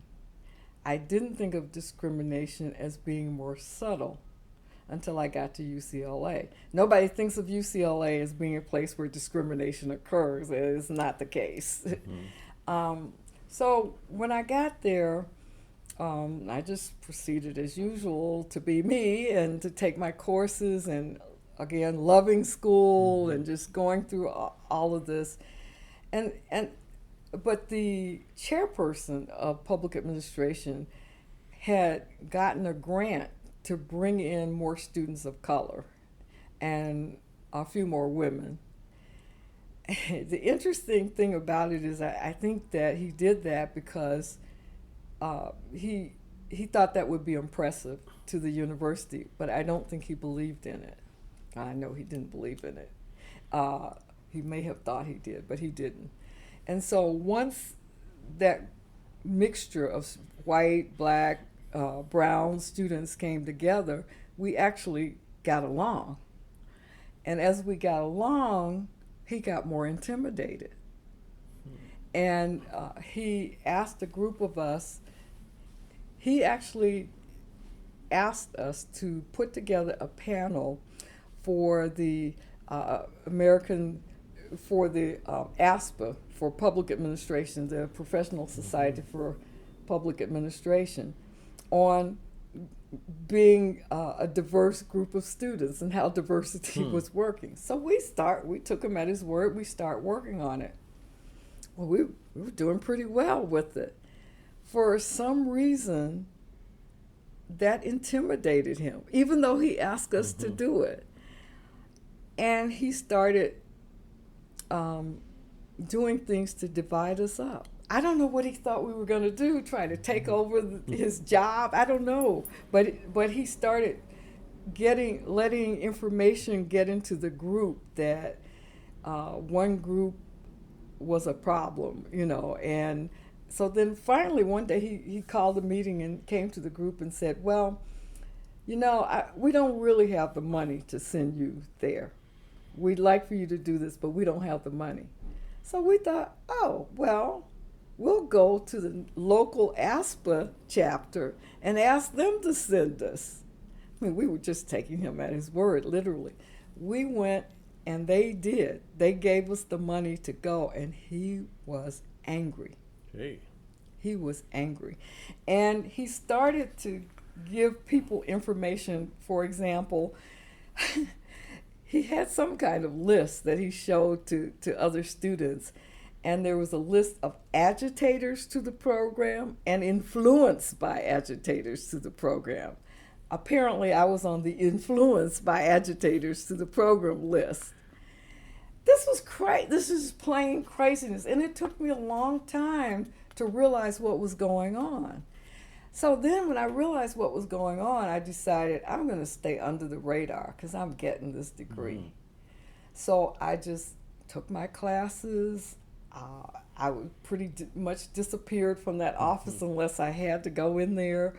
And then the process was when you get to the point that you're ready to take your exams, we had both oral and written exams, that you had to meet with the chairperson. And I'll never forget that meeting. I come into his office and he looks at my transcripts and he looks at me and he says, "Why, you've done it well." I mean, he stuttered, It's like, oh my God, I didn't stop her. She got through. And he just really pretty much was a stumbling block. And I had to think of ways to get through this program without him sabotaging me. So you did get through the program. I did get through the program. And he would not write me a letter of recommendation for the PhD program. For UCLA. I mean, for USC, sorry. My professors would, but he wouldn't. But you got into the program at USC. And anyway. You earned your PhD in 1978. Yes, I did. In public administration. It looks to me as though you had fields in organizational theory, organizational behavior, and human resource management. So, did you write a dissertation? I did. What was your dissertation about in that field? it was interesting. Uh, I like to think of all these crazy theoretical things, and I proposed something to my committee, and they said, "That's really interesting, but you probably it will take you forever to get through doing that. We would recommend something more practical." And so, because I came up with this concept while I was in the program called transformistic organizations. I'll never forget that, because I had been influenced by Warren Bennis and his whole Bennis and Slater wrote this book about, and it was about transforming society and this whole thing, and it's the temporary state, I think it was called. So that really influenced me a lot, and they gave me a project at the very beginning of the program that said, take all this theory and project it into the year 2000, and it was 1970 something then. I love that stuff. I mean, I love that stuff. So I start working on it, and this is where this concept, transformistic organizations, came about. And it was an organization a lot like I've described now, but way into the future. So I wanted to do a dissertation around this. They said, don't do that. So I was working in a school district as the human resource director at the time, and collective bargaining had just come to public schools. And I was the human resource director, and so I had to be on the collective bargaining team. And so I thought, what happens to managers in the public sector when collective bargaining comes? Everybody focuses on the employees, the bargaining team. But in the public sector, managers aren't as differentiated as in the private sector. And so now they're set aside in this whole different group, but they have no representation. So what happens to them? So that's what my dissertation was on. And was this the city of Englewood you were? No, at that time I was in Ontario Montclair School District. And so everybody else wanted to know what happened to, what happens to people. And so I did this study where I interviewed people from school districts that had already unionized and about what they did with their professional and management employees and what worked and what didn't work. And the superintendent of my school was so excited about that he had me presented to the board. Gee. Because he wanted to influence the way in which, the really worst ways to do this was to give managers the same raise as they gave employees. Well, the incentive would be to help employees bargain more money under that. Right. So, and the better ways turned out to be comparing it to other professionals, and doing the comparable pay kind of thing. So they were anxious for me to present this so that the board would take the best course of action. So that's what I wound up doing. And we, when they heard about what I wanted to work on, they said, "Oh, there's this guy over there in the School of Education who's supposed to be an expert in this particular area. So go over there and talk to him." So I went over there and I talked to him and I asked him to be on the committee. He said, "Oh, sure." Then he told me the best place to meet all these people who would know this would be at a conference in Las Vegas they were going to have, and for me to go there, and he told me the people to interview. And I got to the conference, and there were 6 feet posters of him all over the conference, so I had no idea that this was the authority in the field. And who was that? Oh, God, Lieberman. Can't think of his first name. His last name was Lieberman. Anyway, when I would go up and ask people, I would say, "Dr. Lieberman is on my committee, and he suggested that I interview you. How did you get to be a student of Dr. Lieberman's?" It was just, so doors opened, interviews happened, and that's what my dissertation was about. But it seems to me that you wrote a dissertation that combines theory and practice, I did. which is 'cause- something you continued to do and after you got out of your doctoral program. Right. So it occurs to me that we're at a point, I mean, I want to ask you one or two more questions about California, but we're at a point where you're headed to Virginia, and we've been talking for just a couple minutes under 2 hours. So That's hard to believe. I well- wondered how we were going to fill 2 hours, Well, but I've been doing this for a while. I know you have. I knew you knew what you were doing, but So I'm going to suggest that we quit 3 minutes early. Okay. And tomorrow I'm going to talk to you about Jepson and about your scholarship and so on. And we've got a little under 2 hours, but I'll make it fit. And Okay. I thank you so much for doing this. Oh, thank you. This is a great project. Let me get this one off, and let me turn that. All right, here's my primary, and it's live. So today is November 5th, 2016. This is the second recording session with Dr. Gill Hickman. First one was yesterday here at the Hyatt Regency Hotel in downtown Atlanta, Georgia. We're both attending the meeting of the International Leadership Association, and she is here as a recipient of a Lifetime Achievement Award by that organization, which is why I'm interviewing her. So once again, I want to ask your permission to record this interview, to have the interviews transcribed, and then to deposit the transcription and the recording with the IUPUI Archives and Special Collections, the Tobias Center, and the International Leadership Association, with the understanding that those things will be used by their patrons, and that could include posting all or part to their websites. Yes. All right, thank you. So, yesterday we had talked about your graduate education and talked about the fact that you earned an MPA from University of California, UCLA in 1973, and a PhD from the University of Southern California in 1978. And I wanted to ask you a question about something that you were doing while you're earning those degrees, and I stopped because I didn't want to rush you. So I noticed on your resume that while you were studying for your MPA and while you were studying for your PhD, you're also working. And you talked a little bit yesterday about your boss allowing you a lot of latitude when you were going for the PhD. But, I mean, you got an amazing array of work experience while you were a graduate student. And so from 71 to 73, you were an administrative assistant at the city of Englewood. 73 to 76, personnel analyst, Office of the Chancellor, California State University. 76, 77, director, classified personnel, Ontario Montclair School District. And then 77 to 79, you're back at Cal State, Dominguez Hills, as director of staff personnel. So here's the question. How did you do it? How did you work? I mean, you changed jobs 4 times. You earned 2 graduate degrees. How did you keep all those balls in the air? You had a family?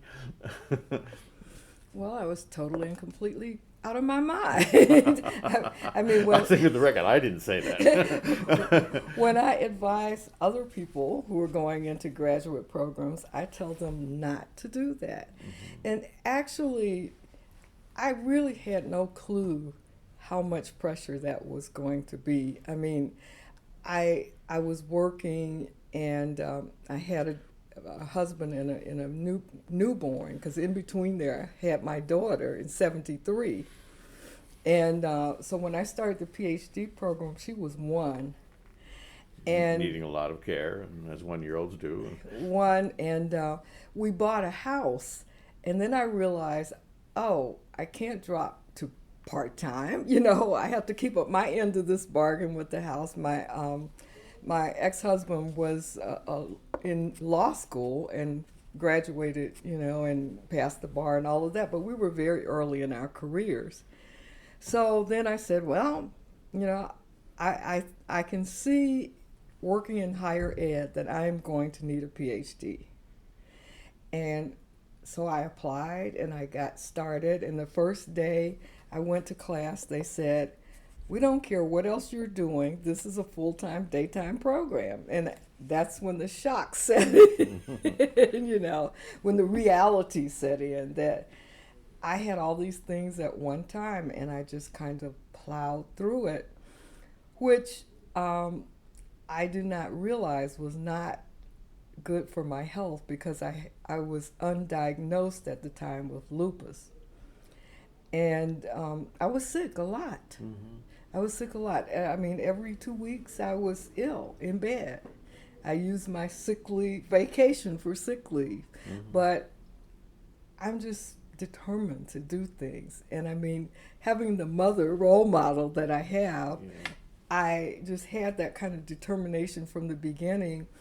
And a good friend of mine told me that, Gill, your body can't keep up with what your mind wants to do.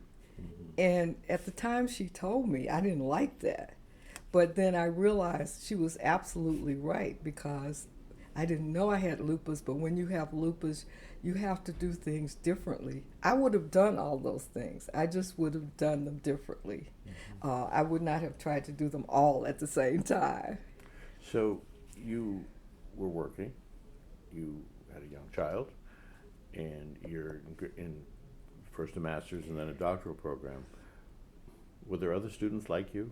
No. And how did that work for you? I mean, how did your professors treat you when they realized that's what you were doing? They really didn't care. Oh. They said they didn't care, and they really didn't care. You know, as a matter of fact, they made other demands on me. I mean, I made friends with other students who were married and working, but none of them were married, working, and had a young child, you know, and married. They were, you know, nobody had all those responsibilities. And, but the friends that I made were extremely supportive. I mean, when we studied together, I would bring my baby with me, and we would put her to bed, you know, at my friend's house while we worked on things. And, you know, they would come, when I was taking my exams, comprehensive exams, they would come over and get my baby and keep her for the weekend. Gee.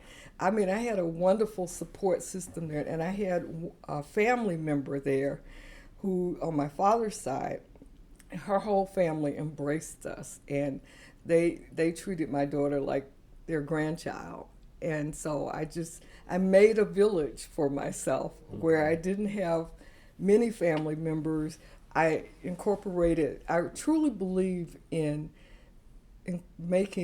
I really believe in the village. You know, I believe in not trying to be a solo participant in the world, but that you need the support of other people, and you need to give other people support. And so among my friends and my one family member and her family that I had there, they gave me total support. So much of the work you did while you were earning your degrees had one way or another to do with human resources, personnel management, that kind of thing.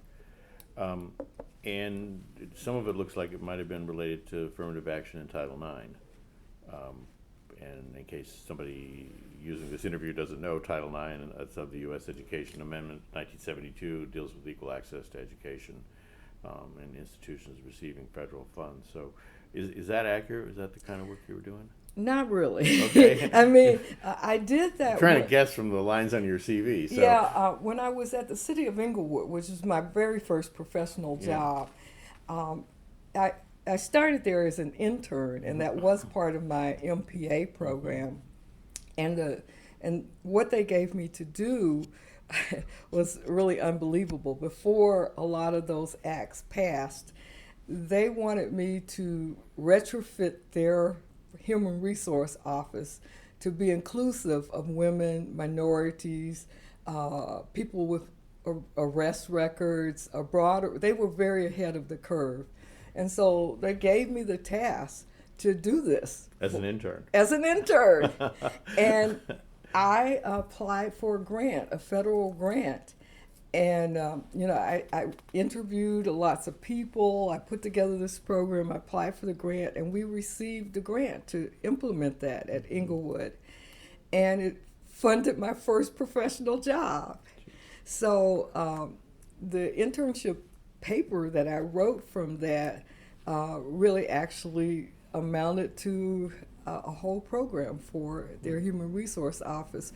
So that was the time when I did things for Title IX, well, pre-Title IX and affirmative action, which subsequently in that first job I did.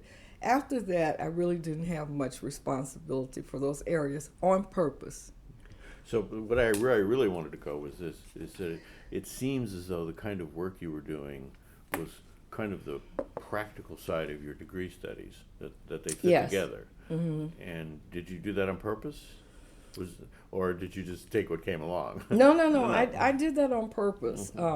I found a internship, because we could do any kind of internship, but I really started building that after I got out of my undergrad program. I had a summer workshop. I had a summer job, and the job was supposed to be bookbinder. I went over to it was Martin Marietta then. I went over to Martin Marietta, and they were hiring summer workers. And so I walked into the human resource department, and the guy was interviewing me. He was almost not even looking at me. It was just kind of pro forma. And then I said, I'll be happy to do this job as a bookbinder, but I want to go into human resource management, and I wonder if there's anything in the human resource area I can do. And he looked up at me and he said, sure, you can work in this office. So I had been preparing for that. I was a real planner. I was talking to somebody about this the other night. I planned every step of my career. What kind of experience do I need? I realized I needed collective bargaining experience, so I would move to a job that offered that. If I couldn't get it where I was, I would ask for it where I was, but if I couldn't get it, I'd just move to a job that offered that as a part of the job. So I was very deliberate about these jobs, and it changed after I graduated, because I thought, well, I see that my human resource director is about 33, so maybe by 33, that's about when I'll become a director. Well, I became a director at 28. So then the Ontario Montclair School District, but then I became a director again at the Dominguez Hills. While I was at Dominguez Hills, and I know this is skipping a little bit ahead, but while I was there, I started teaching courses for free because administrators didn't get paid for teaching. So I started teaching public administration courses. So one day I'm sitting in my office in the human resource department, and the department chair of public administration and the dean of school of management come into my office, and they say, Gill, have you ever thought about teaching? And I just kind of looked at them. They said, well, you have been teaching for free. You must love it. All of a sudden, the light bulbs go on. I feel like a complete idiot. I feel like I've been doing all this planning, and right in front of me, here's what I really love. I love the other things that I was doing, but this is my heart right here. I didn't realize. And they noticed. And they noticed. And they told me. Yeah. And I said, well, I hadn't thought about that. And so they said, well, here's the offer we'd like to make. We have a vacancy. We'd like to offer that you try it, that you are a visiting professor for 1 year, or temporary, whatever they called it, for 1 year. If you like it, we want you to apply for the job. So my supervisor started clearing the way to make that happen. He hired a temporary person to be in my position for a year. I went to the faculty for a year, fell in love with it, and applied for the job. That's how I got into. So I noticed when I looked at your resume that this is University of Cal State, Dominguez Hills, that you started as an associate professor. So once you decided you liked it, did you come in with tenure? No. They just gave you a rank so that they could pay you a salary that you were used to. Right, and I had already been doing teaching for them for a while, and with my administrative background directly related to public administration, they thought that was an appropriate level. So even though you're an associate professor, you still had to earn tenure? Oh, yeah. Okay. Yeah. Um,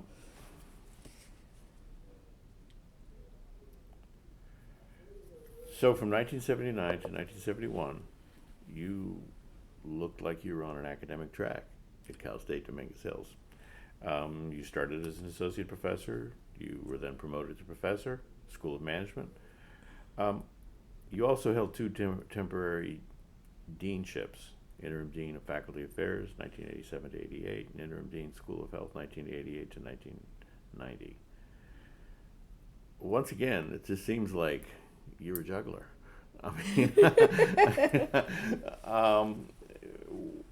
why the two interim deanships? Were you trying it out to see if you were interested in administration or looking for experience, or? Not at all. Uh-huh. They had to twist my arm. I mean, I kept telling them, I do not want to leave my classroom. I love my students. I want to have time to do some research and teaching, but you have to do this. We don't have anybody else. I guess the mistake, or not mistake, but the fact that I had worked at every level of that system, and I started in the chancellor's office. I knew everybody throughout the whole system, had a reputation for working well with people. Whenever they needed a tough job done, they would come and get me, and I would go kicking and screaming. As a matter of fact, the last dean in the School of Health, where I have no technical expertise, there was a huge nursing program under that. They told me that the person who was running that program was not the greatest administrator. She was very good at putting together this program and all of that, but they needed someone who could bring together 3 departments into a new school. The statewide nursing program was very unique because there were 170 sites all across the state of California. So they were delivering nursing education, bachelor's and master's degrees throughout California. They had gotten a grant, or not a grant, but funding from the state legislature to do this. So what they would do is they had almost like many department chairs throughout the state who would coordinate the people who were going to teach and all of that, and they would set up maybe at community colleges or wherever they got space to deliver this. And they delivered it in 1-unit modules. So if you had a 3-unit class, they would have 1 unit, and maybe they would give it at this time, at this location, and the next part of the class would be at another time, all to accommodate the nursing schedule. It was very unique. Because the students were already in the profession. They were already in the profession, so they were getting their bachelor's and master's degrees. Nobody had ever located a program like that on a campus. It started out in the chancellor's office, but they wanted to move it to a campus. So the president called me in, and I knew somebody who was very interested in being the dean. And they would ask me for my advice a lot around there, so I thought, okay, I have the person for them. I'm sitting here waiting, and they said, and so they said, well, Gill, I was on some committee too to help bring this to campus, and they said, well, Gill, you've been on this committee, and they started talking, and they said, we want you to be the interim dean. I said, what? I don't want to be the interim dean. Well, it's either you or we're going to have to go off campus and find somebody, because the director is struggling here and people aren't cooperating with her, and we need somebody who knows everybody and can bring this together. I really didn't want to do it. But I said, I will do it for 2 years, and I'm going back to my students. So no, a lot of people have ambitions to be dean and then president, and people wanted to push me in that direction. Well, you had a profile that really wasn't typical for academics. You had a lot of real-world administrative roll-up-your-sleeves experience. Exactly. Which is not common for people in the academy. I took a very unusual route because I had not planned to teach and did not know that was my love and passion at the time. And so, yeah. But in the process, in all those years that you spent at Cal State, you were developing teaching experience, classroom experience, and leadership. Exactly. That's why the leadership, the School of Leadership was perfect for me. So, all right, that answers my question about what you were doing in the School of Health. I mean, they needed somebody to administer the program. Yeah, they needed somebody to be able to bring together 3 departments and administer the program. And it was, for example, the first faculty meeting I had, and my faculty would have to fly in from all over the state. But we met, I guess, maybe once a month or once every 2 months or something like that. And the first thing I found out, first meeting, was that they were not getting their paychecks on time. There's a good way to ruin morale.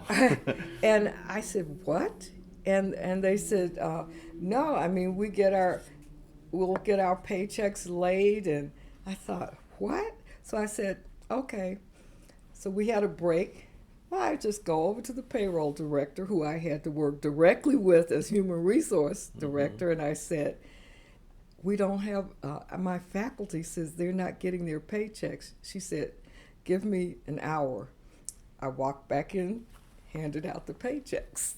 That day. Well, I didn't have any more problem with the faculty, but that's why I learned that's why they wanted me in that position, because I could just break through all the levels of bureaucracy based on my personal relationships with these and professional relationships with everybody from the campus through the chancellor's office. And I didn't think about that. That was not on my mind at the time. But that was sort of an extension of who you had been becoming for most of your adult life. Right? Yeah, and you know, the girl who was the first to ride the desegregated bus system and sit at the lunch counter, and it seemed like you sort of made a career out of pushing against limits. Well, and the thing about it is, I never used my telephone to talk to people in the university. I went to their offices. I just have to have those face-to-face relationships. And I got to know these people really well. And that makes all the difference. I mean, and the people who run the place are the people you want to get to know. You know? Do you think that those are qualities of effective leaders? Absolutely. I mean, one of the interesting things that I discovered in my 2 human resource director positions is the real separation between faculty and staff. And it happens at the K through 12 level, and it happens at the university level. And I just thought that was appalling. I just couldn't conceive of why that would be. And so people would tell me that they were not used to personnel directors thinking of them as equivalent to the faculty. I mean, and I thought, well, you're the same kind of person. Why would I think any differently? And I thought that was just awful. I just couldn't conceive of having a caste system like that, because what everybody does is valuable to this organization. If they stopped doing it, it would be awful. Without a support staff, the whole system would grind to a halt. It would crash.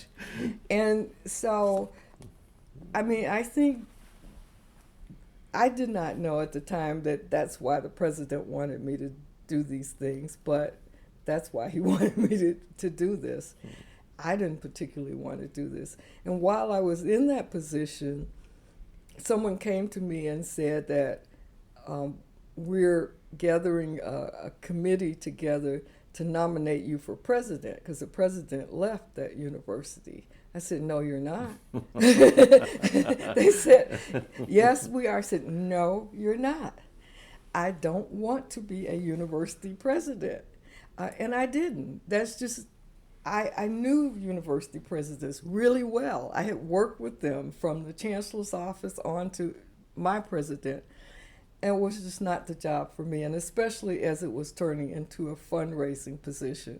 Oh no, that is just not my forte. Fundraising is not one of the things you enjoyed. I do not, and and just cultivating a relationship with somebody because they have money. That's not why I cultivate relationships, and I just couldn't imagine doing that.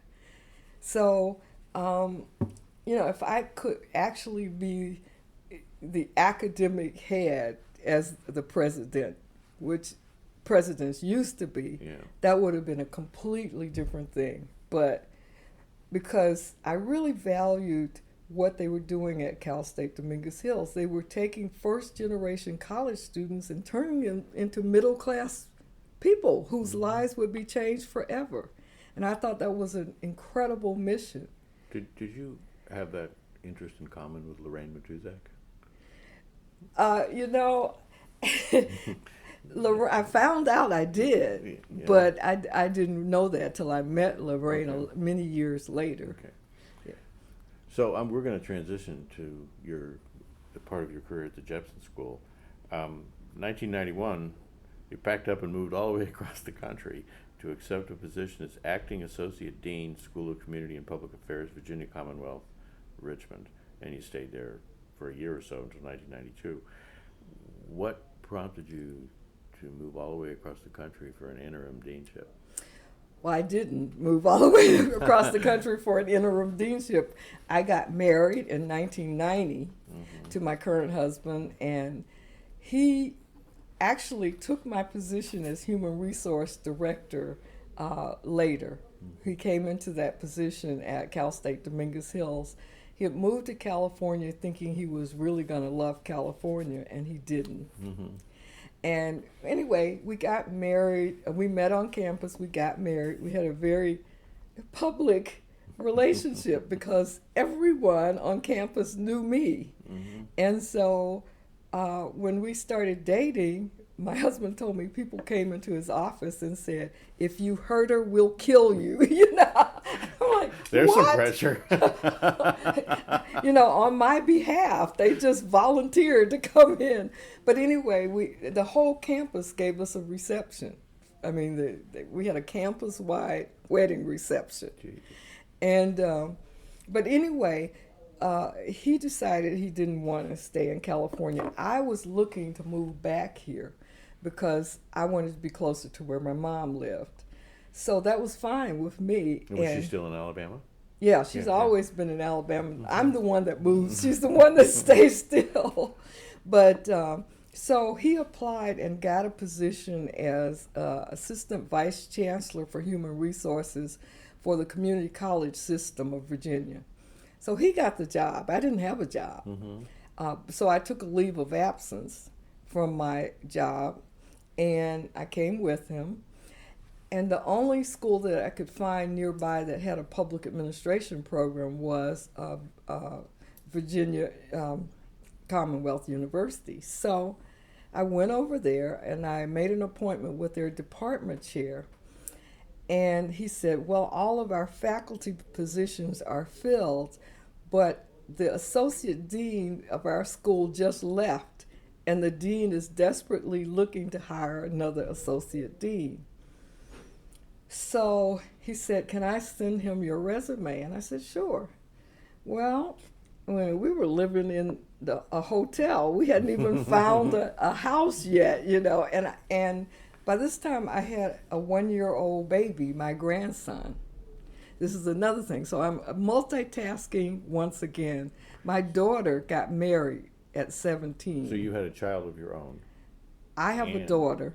And my daughter got married at 17, which gave me almost a heart attack, right? And she married someone that she didn't need to marry, but they had a baby.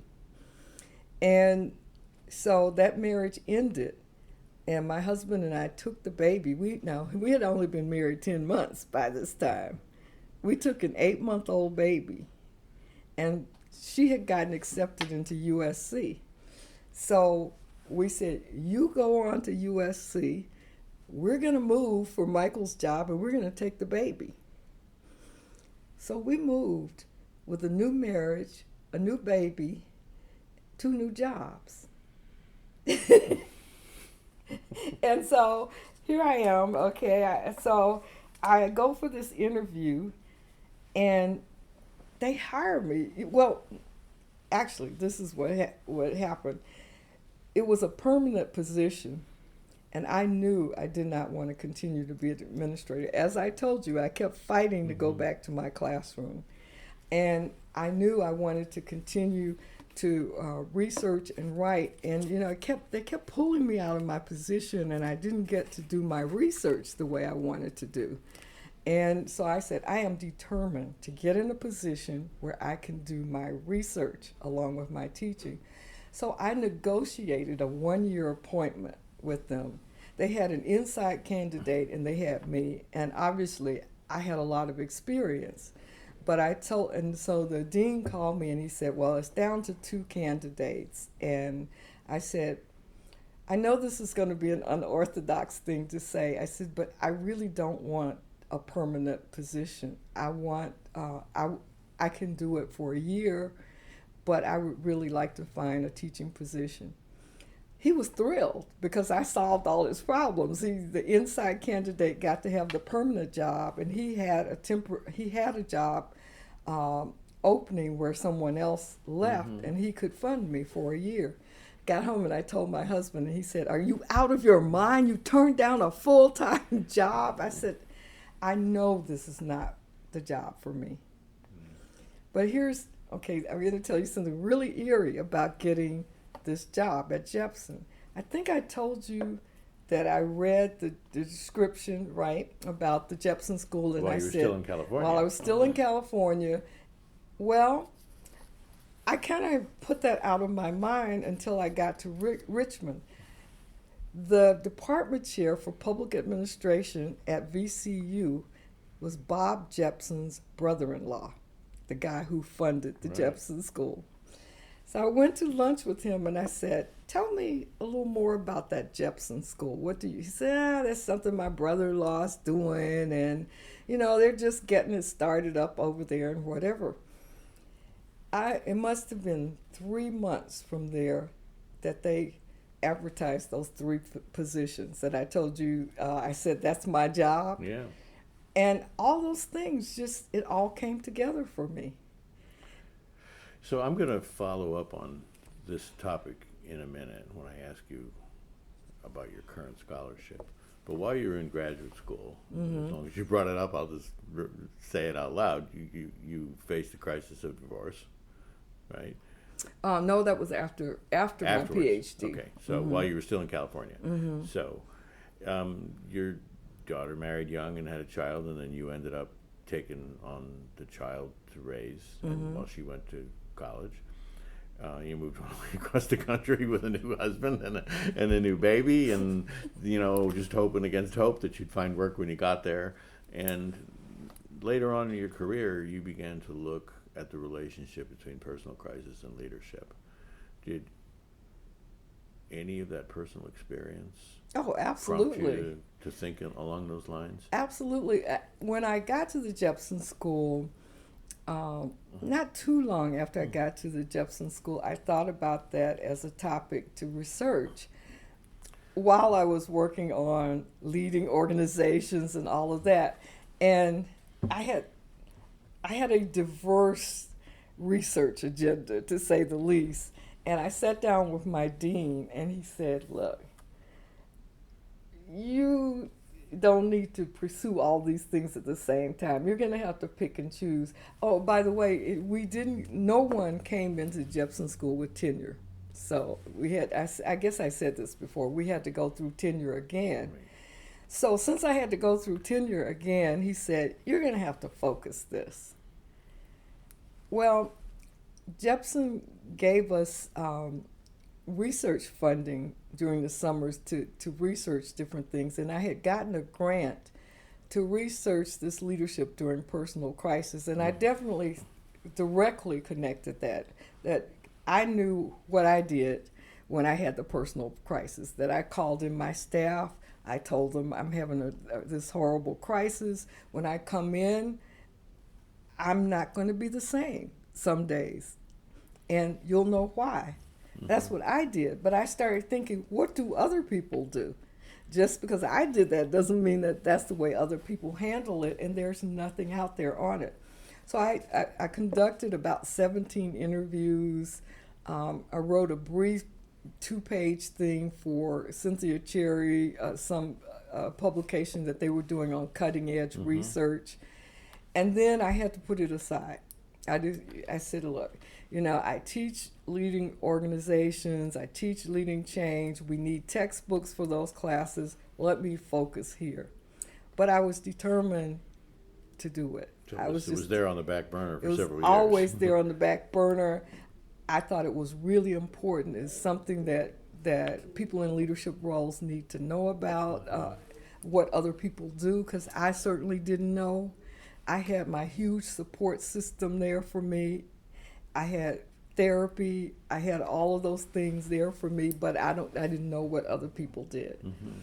So when I got ready to retire, I said to my colleague Crystal Hoyt, I said, I have to do this. It's just a passion. It's got to be done. And so I went to her last summer and I said, I need a clinical psychologist to work with me, because the things that are coming out of this research are psychological. I mean, there are all of these things about. And that's her field, right? And well, she's a social psychologist. Okay. So what I said to her is, who do I need to work with?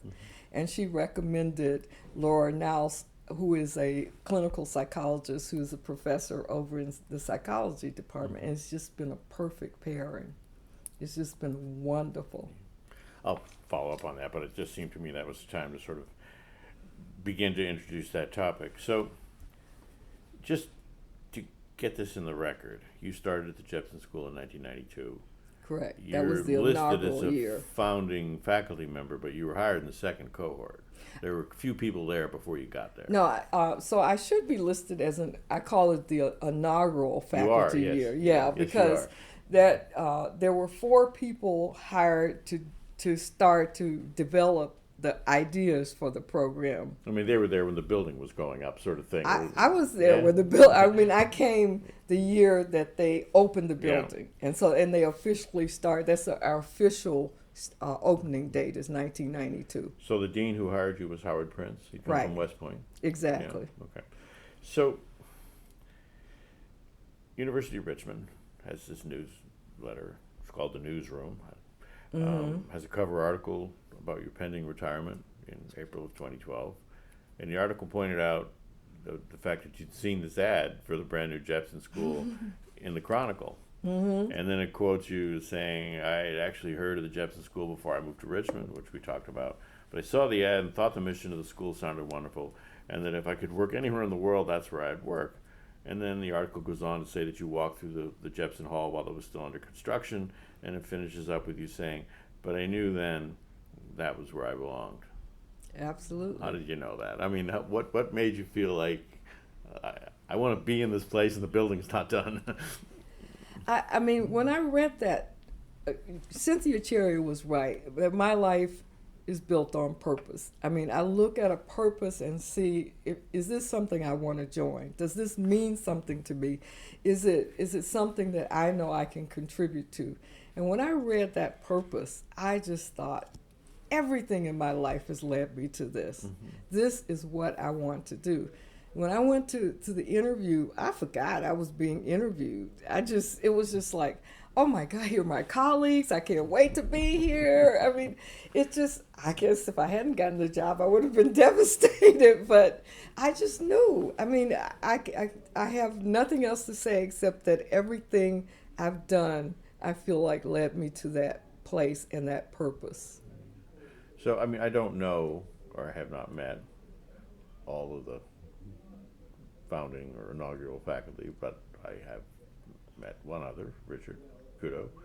And Joanne Chula was the first faculty member they hired. I don't think I've actually met her, but you haven't met her, okay. But one of the things that Dr. Prince told me is that there weren't people out there who were experts, academic experts in leadership. Exactly. He hired people because they had experience or because they'd written about the subject or they could bring something to a developing field, and it certainly fit you to a T. I mean, you had leadership experience. Right. But you, to the best of my knowledge, you hadn't published anything on leadership No. up until that point. No. So, why do you think he took a chance on you? I mean, because in a sense, he took a chance on everybody he hired. He took a chance on everybody he hired. And not just you, but I mean, Right. but I'm talking to you right now. So, Yeah. I mean, why do you think that he looked at you and said, I want that woman on the faculty? Yeah, I think that he looked at my background and he thought, this woman does know about leadership. I mean, she may not have published on it. And I had this publication that, not a publication, I had this unpublished paper that I had written in the doctoral program. I really love theory as much as I love practice. And I've always combined those two. And so when I was in the doctoral program, I wrote this theoretical paper on the transformistic organization. And it talked about transforming all the way, an organization that actually continually transformed itself by the way that it set up its leadership and in relationship to events that were going on in its external environment. So as we study public administration, we study how an organization relates to its environment. And, you know, bureaucratic organizations relate to stable environments, and, you know, changing organizations relate to changing environments. And the faculty asked us to project the theories that we were studying into the future. And I mentioned that the other day. And so when I started reading Bennis and Slater's The Temporary Society and things like that, I started thinking about what kind of environment is that future going to have. And they were talking about transforming and the ability to adapt and all of that. And so I geared my concepts of what that organization would look like toward a transforming, turbulent, dynamic environment. And that's when I started thinking about, you know, what kind of leadership would it take to have an organization in those contexts. So the work that I do now really started in my thinking back in the doctoral program. And when I met James McGregor Burns, who wrote about transforming leadership, he asked me, he was such a wonderful mentor, and he took me out to lunch and asked to read something that I had written, and he got that paper and he was like, wow. And I said, you wrote your book in 78. I wrote this paper in 74. Mm-hmm. And he was just surprised. I think Howard, you know, when I asked to see the dean. I took my Vita over in person because I wanted to talk to these people to see who they were and what they were doing. And when I took my Vita over, I asked if I could talk to the dean. And I went in, and actually, first thing I said is, this program is phenomenal. This is just, you know, I was so enthusiastic about it. And then I guess my enthusiasm countered with my experience made him think that, yeah, this woman is interested in this. She really is. So the way the search process worked was you read the ad, you hand-delivered your resume, your CV, and you said, I want to talk to the dean. Mm-hmm. And the dean said, okay, and you went in and sold yourself. Well, I wasn't trying to. I just wanted to know what is this? Tell me more about it. I was just so excited about it. And I just went in and started talking about why I thought this was phenomenal. And I was listening to him talk about what the program was. I really didn't think about it that way. I just wanted to know more, you know. So was that your only interview, or did they call you back for another? Oh, no, that wasn't an interview, you know. It's just, I had to know who these people were, you know. I believe totally that there should be a fit between the person and the organization as much as possible. I mean, so I want to know more about this. Oh, but that was certainly consistent with your past practice and the way you ran things professionally and personally. And yeah. So the dean came out of a military background. He came from the U.S. Army Military Academy. Mm-hmm. Did your philosophy and understanding of leadership square with his? Here's the beauty of that. He had written a book on leadership and organizations for the military. Mm-hmm. He gave me 2 courses to develop: leadership and organizations and leading change. We all had to develop courses. And so as I sat down and I thought about the course, I would come in and share my ideas with him, because he was the only other person on the faculty who had any organization background. So that was really a good thing. We really were able to communicate around that, because he did understand leadership in organizations, having co-written a book on it. And so I said, no, I'm used to teaching adult students, and now I've got to teach somebody about how leadership happens in organizations, and they are 18 to 22. Yeah. So I've got to come up with a really new way of approaching this. And so I would think of ideas, and then I'd go in and say, what do you think about this, Howard? And so we developed a really good collegial relationship around the fact that we both knew about leadership in organizations. So when you reported for work, so to speak, at the Jepson School, did you have any sense that you and your colleagues were leading the way nationally, maybe internationally, in leadership studies? Did you realize that I used to cross-country ski, so did you realize you were out in front breaking trail and maybe there was nobody behind you? Yeah, we became quite aware of that very soon. Mm-hmm. And I think I love pioneering. It's just Mm-hmm. fun for me. Mm-hmm. It was such hard work. Mm-hmm. It was hard work. We were there on Sundays. We were there every day. We only had each other to depend on. It was really hard and exhilarating work. But yeah, and we started to become a laboratory for everybody else. And we wanted to do that on purpose, because we knew how hard it was for us. And we figured other people shouldn't have to reinvent the wheel if we could do something to help them have a head start. So people would come and sit in our classrooms and talk with us all the time, people who wanted to start leadership programs. And yeah, we knew you can never know what a huge challenge that is, but we did know it was considerable. Did you ever think about the fact that while you were pioneering in this area, and pioneering in a sense in a highly public way, because people were looking at what you were doing, that there was a risk that maybe it might not work? Oh, sure. Absolutely. This university made it pretty clear that it was a big risk for them. And Howard Prince and I have talked about this some since, and he said,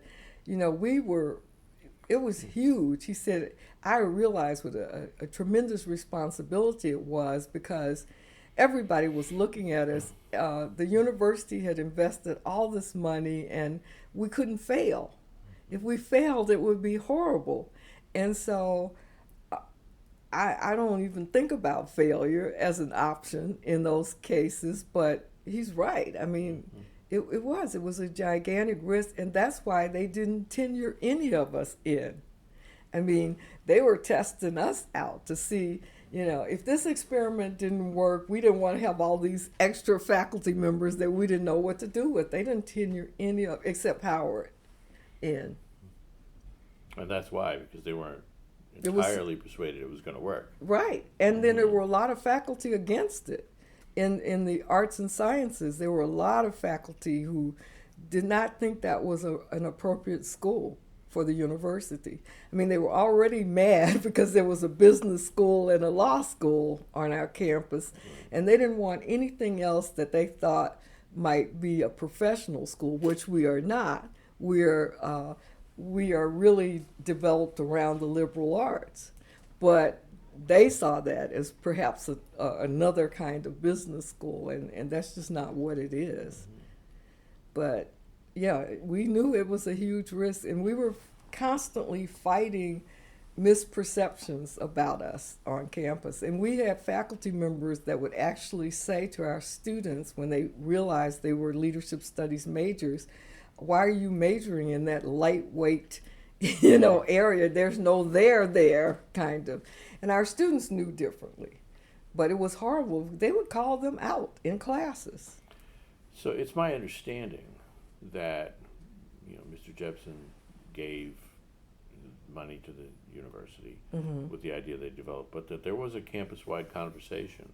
There and was. They developed a white paper and so on. I'm sure not everybody agreed with that, but there was some effort to bring the faculty on board. It's called Draft Number 4. I've read Draft Number 4. Yeah. Yeah. And I assume there were 3 other drafts, which I didn't read, but.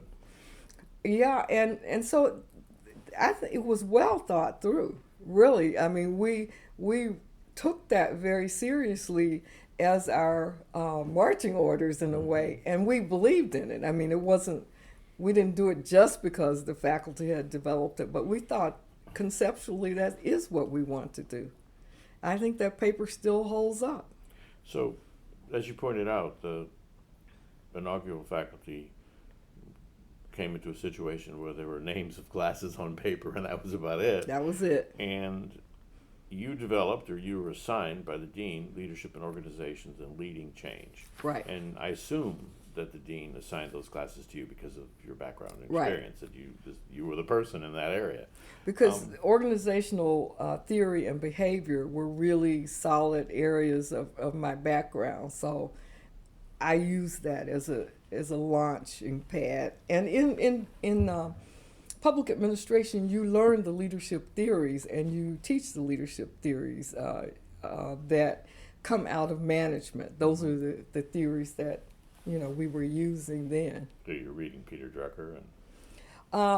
Not Peter Drucker as much as McGregor and Theory X and Theory Y, and starting back in early Mary Parker Follett and people like that, and I taught those to my students. So I did know the dominant management theories, management writers who were writing about leadership at the time. So I will say, just to put this in the record, that I did talk to Dean Prince, Yeah. who's now at University of Texas at Austin. Right. And I also talked to Crystal Hoyt, and she told me that one of your strengths was combining theory and practice. So you had clearly, we've already talked about that, you'd been doing that in California, but when you got to Richmond, you got to the Jepson School, how did your prior work experience inform the ways you developed your classes? So I was still determined that the only way to teach 18 to 22-year-olds the kind of information that I had to teach was to combine theory and practice. And so I worked out over the years in each of those classes a way for them to do that. So the thing that I did in the leading organizations class is we built an organization in the classroom using leadership theories. And so the first half of the class, I introduced them to leadership theories about organizations. And I looked at it, they had these course packs because I did not have a book that I thought worked for them. There was one book on leading organizations, which is, I'm trying to think of the author right now, but it was very theoretical, and to me it was more graduate level, and I didn't think my students could understand that. I'm going to come back to this in a minute, but you literally wrote the book when it came to those courses. Yeah. And I'm going to ask you about that in a minute. Yeah, but, yeah. But in the beginning, you're using course packs because I'm using course there packs. wasn't really a... No, but I started with a framework about how I thought leadership should occur in organizations, and then the course packs match the framework. So so the first half of the class, they would be introduced to the theories. The second half of the class, their assignment was to develop a new organization using those theories. And so they were divided into groups. There was a vision and mission group, and there was a organization. There was a leadership concept group. You know, what kind of leadership is this organization going to have? Each group led the class in conversation about where they decided what kind of organization they wanted to build, and it just ranged all kinds of interesting things. One year they decided they were going to do the farms that are now rejected, but where you grow fish on, I forgot what you call those. They Agriculture. Yes. They decided to do that one year, and another year they did something in advertising, and I didn't care what they chose, as long as we built this organization. So they come up with a brand new organization, and each team led the whole class in coming up with the vision and mission. And one team led the class in coming up with, well, what philosophy of leadership do we want to use in this organization? And how does that fit with the organization, the vision and mission? So we had like 5 or 6 teams for different areas. And then they had to put it all together at the end, and they had to present it. And I invited people to the class for them to present it too. And then it got even more complex as it went along, because then I said that whatever organization you come up with, you have to visit other organizations like that. So if it's a restaurant, you're going to have to send a team out and look at how they do this. So it got more and more, but always combining theory and practice. And when they gave the presentation, they would present it as though this is a new offering. We want people to invest in our business. So I'd bring business people in and all people to listen to it. And it's just phenomenal. And about when we started the part of the class where they would work with their peers to come up with these visions and whatever, I couldn't get a word in edgewise, because they would be so engaged with each other. I'd say, well, I have an idea, but it was just, that thrilled me to no end when we got to that point. And you were also layering in communication skills and research and synthesis and all kinds of things that, working in teams, learning how to have shared leadership, that kind of thing. Yeah, they had to go to the speech center, because the people who were going to present it had to learn how to present. They had to write it. They had to write the paper. They wrote different parts of it. It had to come together as a whole. They had all of that to do. So this was for your leadership and organizations course. Right. Okay. And my leading change course, the first time I did it, I didn't like it. I just didn't do it right. They did a lot of reading. They applied it to, I don't know, the different readings that I had, but I said, you know what? They don't have any sense of what this actually means, what change feels like. And so I started the next semester by having them lead a change on campus. So they had to pick something that they wanted to change on campus, and then they had to apply the change theories and work with campus organizations to do it. I abandoned that because they did a good job, but students, there was nobody to carry it on, really, after they started it. And I thought, no, this is not working. So then I went to community organizations, and I would send out a request for proposals in the summer, and I would say, you're going to get free labor to help you make this change. Now propose something you would like for them to change, in these areas. So we looked at organizational change, community change, political change, and social movements. And so there were times when we had 4 different organizations in those 4 areas of change. And then there were other times when we had one organization that had change in each of those areas. So then the proposals would come forward, and I would present the proposals to the class and let them choose the project they wanted to work on. And then, so for the semester, we would work with that organization while they learned the theories and applied them, and then they again presented them at the end to the organization. So let's just pick one of your courses, Leadership in Organizations. This is an undergraduate program, so I assume that, like most undergraduates, they went on to different, careers. They did. And various. So, as you look back on it, when students took that class, what do you hope stuck with them? What do you hope that they would remember in 5 or 10 or 15 years that would just become a part of them? One of the things that I hope they would remember is that organizations can be changed. You do not have to accept the status quo. They can be made better. Leadership can be made better in those organizations. And when you start, you probably start in a team, and you're, in the team, and you're not in a leadership role, but you can still exercise leadership by, the ideas that you have, by the work that you do, and you already have a holistic focus about how an organization can work with these leadership concepts, even though you might not be able to do it right then. Mm-hmm.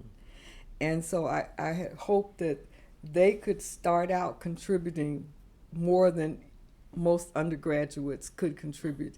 And guess what? They got hired into the change management of Accenture, the change management division, and they were the only undergraduates that bachelor's degree program that got hired in change management, because they were already accelerated in what they could do. So many of them have written to me and said, "Oh, Dr. Hickman, you cannot believe we saw exactly what you were talking about in our organization, and I suggested this, or I found myself much better able to work with a team, or even though I was the youngest one, they started giving me leadership roles and whatever." So I hope that, that they would know that organizations should be humane. They're made up of people. You respect those people's intelligence and contribution, no matter what level they come from, and you use those in the organization. So I think a lot of them have done that quite well. So you used your classes to engage the community, help the students put theory into practice, combining theory and practice. To what degree did you consider community engagement to be a key part of your teaching? I probably considered, well, let me back up. That was a part of the Jepson School from the beginning. We were way ahead of that curve in terms of our students volunteering in the community. There was, Dick Kudo developed a course on service leadership, and they were required. It was a course requirement, and it still is. It's called something different, but it's still a requirement that students read about social engagement, social responsibility, social change while they volunteer in community organizations. Well, I found that a really engaging part of the curriculum, and the fact that they have a 240-hour internship. And so I did purposely include that into my courses, and we did as a whole Jepson School. You mentioned that no one came in with tenure, so you had to do the things that one has to do to earn tenure. And although I did talk to the dean, and he indicated that he had sort of backed off on the publication requirement for the first couple of years. You did. But you did publish a piece in 1994 in the Journal of Leadership Studies called "Practicing What We Preach: Modeling Leadership in the Classroom." And you and I talked about that yesterday, but I wanted to get that in the record. And then in 1997, you also published in the Journal of Leadership Studies, and this time, "Teaching Leadership in a Diverse Society: Strategies, Challenges, and Recommendations." Mm-hmm. What drew you to that topic? I mean, you'd now been teaching for several years in the Jepson program, so you had that experience under your belt along with everything else that you'd been doing. One of the things that we had some overriding themes in the Jepson School, and one by one, each one of those themes ultimately became a course, as well as these were themes that we were supposed to incorporate across all courses. Mm-hmm. But that, that's difficult. And so one by one, each theme, like communication or whatever, became a part of the curriculum, and diversity didn't as a course. I mean, not that it wasn't built into other ways, but it didn't become a course. And I was really concerned about that. And so I said, I'll tackle that. I'll tackle that course. But I have no background in it. And one of the things because somebody said to me, who's no longer, who didn't stay long at the Jepson School, "Oh, well, Gill, you can teach courses on diversity." I said, "No, I can't. I went to white schools just like you. They didn't teach me anything about diversity. I didn't take, I didn't specialize in ethnic studies, and there's a whole body of research in these areas. I don't know that research." But I decided that I would call together people on campus from different disciplines who had taught different parts of that to inform me about things I should use in that course, and how to teach it. And I did develop that course.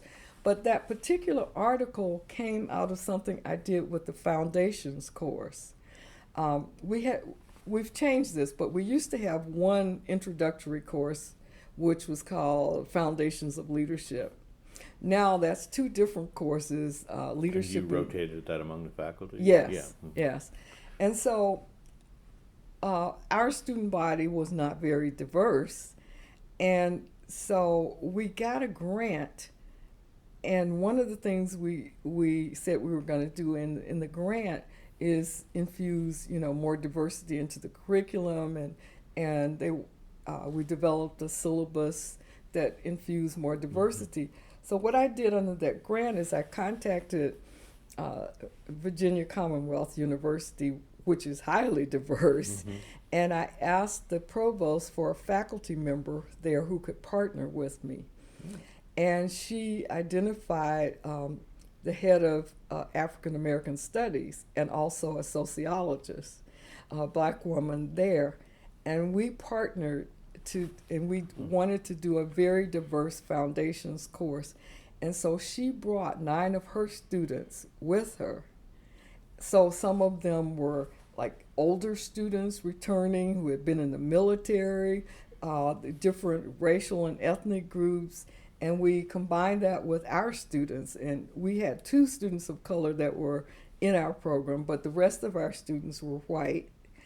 And it was a kind of an experiment. So what we did is we taught the regular foundations course with diverse readings infused into it. We divided them into groups because they always had some group project to do. But we had them look at themselves about all the ways in which they were diverse, each group. And we had them fill out questionnaires about that. And then at the end of the course, we asked them to identify all those ways that they found out that they were diverse and how that diversity affected their group work. And we found that in most cases, the more diverse the group was, the better they performed at the end of the course. And we wrote that article around that. And we did that a couple times, but I didn't get a chance to. We taught the course together a couple times, but she wasn't always able to bring her students each time. But it's a very interesting process. Well, just the fact that you had those students, different ages, different racial background, men and women, different life experience, talking to each other must have produced some interesting results. It did. It really did. And they were talking about how they were, I wish that we could do this in the political sector, how they were able, with their differences, to come to conclusions that were much better than they could have if they didn't have that diversity. So that article was really based on the first time you taught that course. Right. So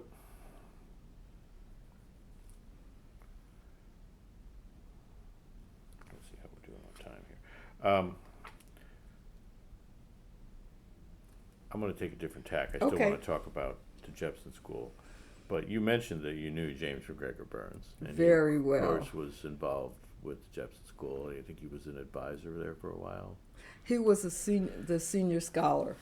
But I mean, his role was really to mentor all of mentor us. all of you. Yes, yes. Yes. And he was on my selection committee. So, of course, he wrote that seminal book in 1978. I mean, he's written a lot of things, leadership. But he said in leadership, although we have no school of leadership, we do have, in rich abundance and variety, the makings of such a school. An immense reservoir of data and analysis and theories have been developed. So, no leadership school, he says, but there's a lot of stuff out there we could use to. So, when you started working at the Jepson School, and you had to put this program together and you had to make these classes, did you and your colleagues find that rich abundance and variety that he said was out there? Sure, but they weren't in any one place. That's why we had all these course packets. Every course had a course packet. And we all wound up, like the foundations course, one of my colleagues, Tom Wren, taught so many times that he produced a book from it. And, you know, we each produced books for our classes because all of that was out there, but it certainly wasn't integrated in such a way that or brought together in such a way that we could teach from one book, any one book. So we did have to develop our own teaching materials. So another thing that James McGregor Burns said in Leadership in 1978, he said, no central concept of leadership has yet emerged, in part because scholars have worked in separate disciplines and subdisciplines in pursuit of different, often unrelated questions and problems that, you know, in the academy we all work in our silo, is basically, I guess, is what he's saying here. So when you and your colleagues came together at the Jepson School, were you able to overcome the problem that he identified, that no central concept of leadership because scholars work in separate disciplines? Were you able to reach across disciplines? Yeah, that's the really exciting part about being a colleague in the Jepson School, because we have people from so many different disciplines working together. We're constantly able to draw on each other's research and work to inform ours. So it's nothing for us to be working on something and we have to, there was let's see, what was I working on? Oh, I know what it was. It was The Power of Invisible Leadership, and I had a chapter on ethics in it. And I was able to just walk down the hall and say, Terry, would you read this chapter on ethics and tell me where the problems are, tell me what needs to be corrected? It was just so phenomenal. And probably if I had not worked with that diverse faculty, I wouldn't have even included a chapter on ethics. We learned how each other's disciplines informed the other. And we did not try to become experts on the other person's discipline, but we drew on our colleagues for that expertise. So you're in a school of leadership studies, which was your tenure home, right? So how did they know what to measure you against when that was it challenging. came time for tenure and promotion? It took us a long time to work that out. I mean, that was very challenging. And finally, we decided people what we wanted to see is that people were steeped in their own discipline. They understood that well. And then they were able to use that background to apply it in leadership studies. Mm-hmm. And so we expected that the first few years they would continue to publish in their fields, but over time they would bring that knowledge to some area of leadership studies and infuse it there. And the difficulty was, what were the publishing outlets? There weren't that many to do that. Because they're all organized around disciplines. Exactly. Mm-hmm. So we know that people are going to publish in both their home discipline and leadership studies, and over time, certainly more outlets came about, still not quite enough, but came about for them to use their ideas about their field to apply to leadership studies and publish in Leadership Quarterly or, other outlets that have come along mm-hmm. that allow them to publish ethic. There are more places for ethics and leadership and things like that now than there were. But that was difficult. Mm-hmm. And I want to go back and say something about Jim Burns. He followed through on that because he and Georgia Sorensen got the Kellogg grant to start that 5-year Kellogg Leadership right. Studies grant. And he brought together, he invited 50 scholars from all disciplines to be a part of that. And he invited the Jepson School into that, and all of these scholars from everywhere. And not only did we learn from each other, but the greatest thing he did from that was we know each other. We draw upon each other's work in that way as well. I mean, I know Ron Heifetz and Barbara Kellerman and all those people because Jim invited all those people together, mm-hmm. and we spent 5 years hashing out. Now, we didn't come up with one theory of leadership, or because I was involved in the General Theory of Leadership project too, mm-hmm. and we decided, no, we can't come up with a general theory of leadership, but we can identify the themes and the areas that are kind of included in the study of leadership. But we certainly didn't come up with one principle. We didn't even come up with one definition, but I think it was a very worthwhile project. And that 5-year project, just meeting each other and all of the people that we read about, read their works and all, we became friends. So, I mean, there really, I'm going to come back to this in a minute, but there really was a founding group. There really was a founding group. So I mentioned you literally wrote the book when it comes to your classes at yeah. the Jepson School. So Leading Organizations, Perspectives for a New Era, mm-hmm. first published in 1998, but you're on the 3rd edition now, 2015. Yeah. You also edited Leading Change in Multiple Contexts, Concepts, Practices in Organizational, Community, Political, and Global Settings, which came out in 2010. So I assume that was the book for your other class. Right. Yeah. When you did that kind of work, were you rewarded professionally inside the school for publishing textbooks? Oh, yeah. Yeah. Yeah. I mean, I'm sure in other programs, textbooks may be down the line and what they think is the greatest thing to publish. But for us, it was very important because it was not only important for our teaching, but it was important for everybody else's teaching. I mean, because we all were in the same boat. The other people who were starting leadership programs didn't have textbooks either.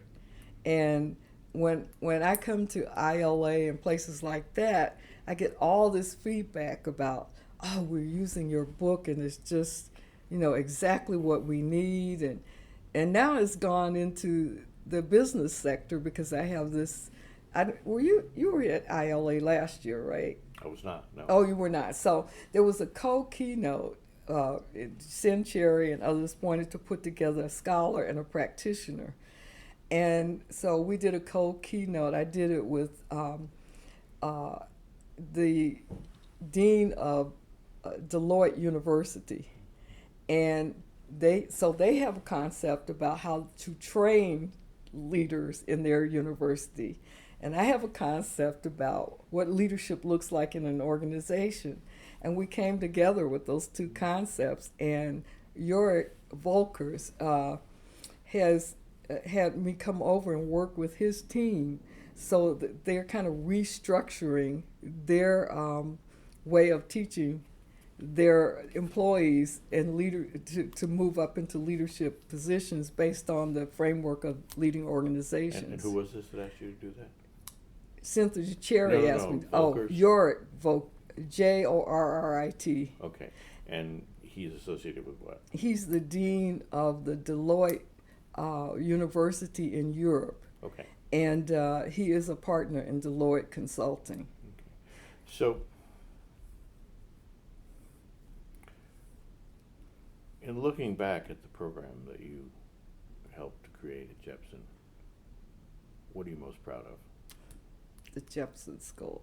I'm most proud of our graduates. I mean, if they took a huge risk. We called them the guinea pigs, the first class. And parents would come to us and say, well, but what are they going to do with a degree in leadership studies? And we'd say, they're going to go into organizations in every field, or they're going to go out into every field, and they're going to make a difference in their fields based on their learning and what they know about leadership studies, how to be a team member, how to lead, how to follow, and all the concepts that we teach them. And now there are over 1,000, 1,500 or something like that out there, and they're in all fields. And we have people who've combined medicine and leadership. We have doctors, we have lawyers, we have musicians. We gave the 20-year alumni award to a musician this time. Huh. Yeah, I mean, we have people out there in all the fields, and particularly in medicine, they embraced our students because they're trying to retrofit their doctors now with leadership development, and our students come in with this, so they get them into the medical schools very quickly because they want that kind of person. When you look back at your years at Jepson, is there anything you would have done differently? If you could have a do-over, was there anything you'd like to fix? No. Or change? Not really, because I think that when you talk about working around a common purpose, we just went all out toward that. And the thing is, even if we made mistakes, we were so conscientious about fixing them or working together to do them, make things better. It's just a mountaintop experience of my life. I just absolutely loved every minute of it, as hard as it was. There's nothing I want to change, but we invite every new generation to change things. Every new generation of faculty. Every new generation of faculty. So a mountaintop experience. Right. What do you mean by that? If I could have gone out and had the vision to create the perfect experience for me in my lifetime, that would have been it. I mean, I couldn't have imagined it. I didn't know what that would have looked like, but if I could have had the foresight to do it, being a part of the inaugural Jepson faculty, being there with the students, building that school, being a part of the development of a whole new field, which is still developing, but being at the front end of that, I couldn't have made a better choice if I had been able to foresee that. If you'd have had some metaphorical mountain you could climb and look into the future, that's what would have been there. That's what it would have been there. And, and the reason I know that is when I was in public administration, they required us to read the papers of the people who developed the field. And they had some kind of retreat, and we had to read those papers. And as I was reading them, I thought, how exciting that must have been. Boy, I wish I could do something like that. And I thought that as a master's student. And to get to do that, I actually had a professor in the PhD program who called me into his office one day. and he asked me, "What do you do for a living?" And I said, "I'm a human resource director." And he said, "You're wasting your time." I was like, "What?" I mean, I thought that was really insulting, you know. He said, "You are wasting your time." He said, "You should be writing the books in the field." And I thought, that's ridiculous, you know. I mean, all I can do is get through every day, you know. I have all this other stuff going on. I don't want to write books in the field. And now I look at, and I keep saying every week, I should send him the books I wrote in this field. He didn't anticipate that it would be a different field, but I can't believe he said this. You should do that if he's still alive. I really should do that. I really should do I that. have one great regret, and that is that I did not contact the high school English teacher who made a difference in my life. So, so we're going to switch a little bit here and talk about your involvement with the Kellogg Leadership Studies Project, James McGregor Burns Academy of Leadership at University of Maryland, and of course you were involved in that grant From the beginning, yeah. You were invited to be a part of the 50 scholars that were funded by the Kellogg grant. But out of that grant grew the Kellogg Leadership Studies Project, right? Yes. Yes. So, and you explained that you were invited to participate, but looking back on it, how would you assess the significance of the multi-year grant and the Kellogg Leadership Studies Project? It was just incredibly valuable. Just the way Jim said in his book, that there's a lot of stuff out there, and how you harness that, and you know, how do you, and I think that was one of the more important things he did to develop the entire field, because bringing us together to learn from each other, to argue with each other, to hash out things with each other, even if we didn't solve the questions that we put for ourselves, we built a community of scholars that we could depend on, that we knew who was doing what in the field, and who to go to for different information, and who to send our students to, and it continues today. I mean, we were divided into groups, and I was in the Transforming Leadership group, and we had conveners, and I remember the very first time Jim said, "Gill, I want you to convene that group." I'm thinking, what? That's your group, Transforming Leadership. Now I want you to convene it. I said, well, we're going to convene it together, you know. But but I had Bernie Bass, Jim Burns, Georgia Sorensen.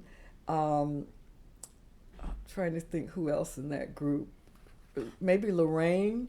I've forgotten, but just these huge people in the field are all sitting around talking, hashing out their ideas about transforming leadership. So we would have, once a year, the whole group would meet.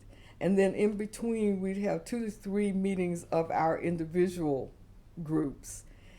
And I mean, one day, Bernie and Jim started hashing through their concepts with each other. And we just sat back like, oh my God, I cannot believe this is happening.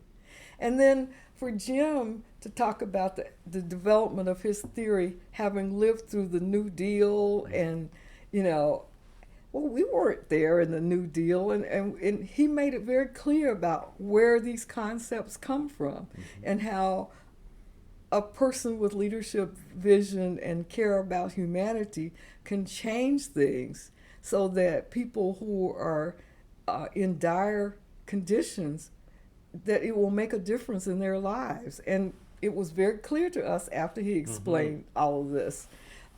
It was just the most valuable experience, I think, for the whole field. So you have the grant, you pull the 50 scholars together, create the Kellogg Leadership Studies Project.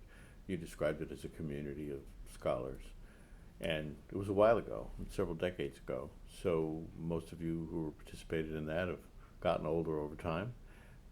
Is there in the field today a sense of community, common purpose? I don't think the same way the Kellogg Leadership Scholars Group was, but I think that the second iteration, when Kellogg gave the grant to start the ILA, the hope was that it would create a community like that. And I think ILA has done a phenomenal job, but it's a different kind of community. It's a, and I think it's good, but we still don't have a community of scholars that come together and do what we did in the Kellogg Leadership Studies grant. And we've toyed with that a little bit at the Jepson School. And at our 20th anniversary, we brought together a group of scholars and we had a conference. And there was talk about having a biannual conference like that, but it hasn't happened. And I think we still need that. So as the field has developed, has it developed more in the direction of teaching people to be leaders as opposed to the scholarship of leadership? No, I think both, because the leadership educators in this conference are the ones that carry on teaching theories of leadership, teaching courses about leadership as opposed to just development. We have both development and we have theory. And we still, I think one of the ways we're developing that community of scholars is that many years ago when I was on the board, I suggested, and I got this from the Academy of Management, that we have sessions where we bring together senior scholars with younger scholars and mentor that group. And we now do that at the ILA, which I think is the way the next group will develop. But it's still not bringing together a group of scholars who are in leadership studies to just talk to each other about the scholarship. And I think we still need that. And I think ILA is doing the right thing. There are all these break-off conferences, leadership, women in leadership. And I think we need to do that with the scholars. It hasn't happened yet. Because at first I kept saying in the board, we're losing the scholars, because it's rare that you have an organization where you have the scholars, practitioners, teachers, and all together, and that does it for the scholars. But I think instead, scholars need to develop an offshoot of ILA where we have biannual meetings or something like that. I think we still need that. So in 1997, you published a working paper titled Transformational Leadership Working Papers for the Kellogg Leadership Service Project. Was that paper an outgrowth of the working group that you just talked about? Yes. It was originally convened by Bernard Bass. We rotated conveners. Yeah. So in addition to Transformational Leadership, you co-authored in 1998 another working paper that grew out of the Kellogg Leadership Studies Project. It's called Leadership in the 21st Century. It's co-authored by Kathleen Allen, Juana Bordas, you, Lorraine Matuzak, Georgia Sorensen, Catherine Whitmore. And it was published in something called Rethinking Leadership, Kellogg Leadership Studies Project, 1994 to 1997.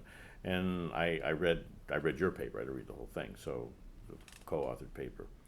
And so for the benefit of people who may not find the PDF online, it says on page 1, for years, scholars have been trying to define or describe the nature of leadership. Today, driving forces exist that suggest the purpose of leadership in the 21st century, rather than the definition must be the focal point of our leadership studies, and so purpose instead of definition. Therefore, recognizing the context of these changing times, we propose the purpose of leadership in the 21st century is, and you've got 3 points here.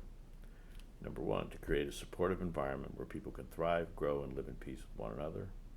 Number 2, to promote harmony with nature and thereby sustainability for future generations.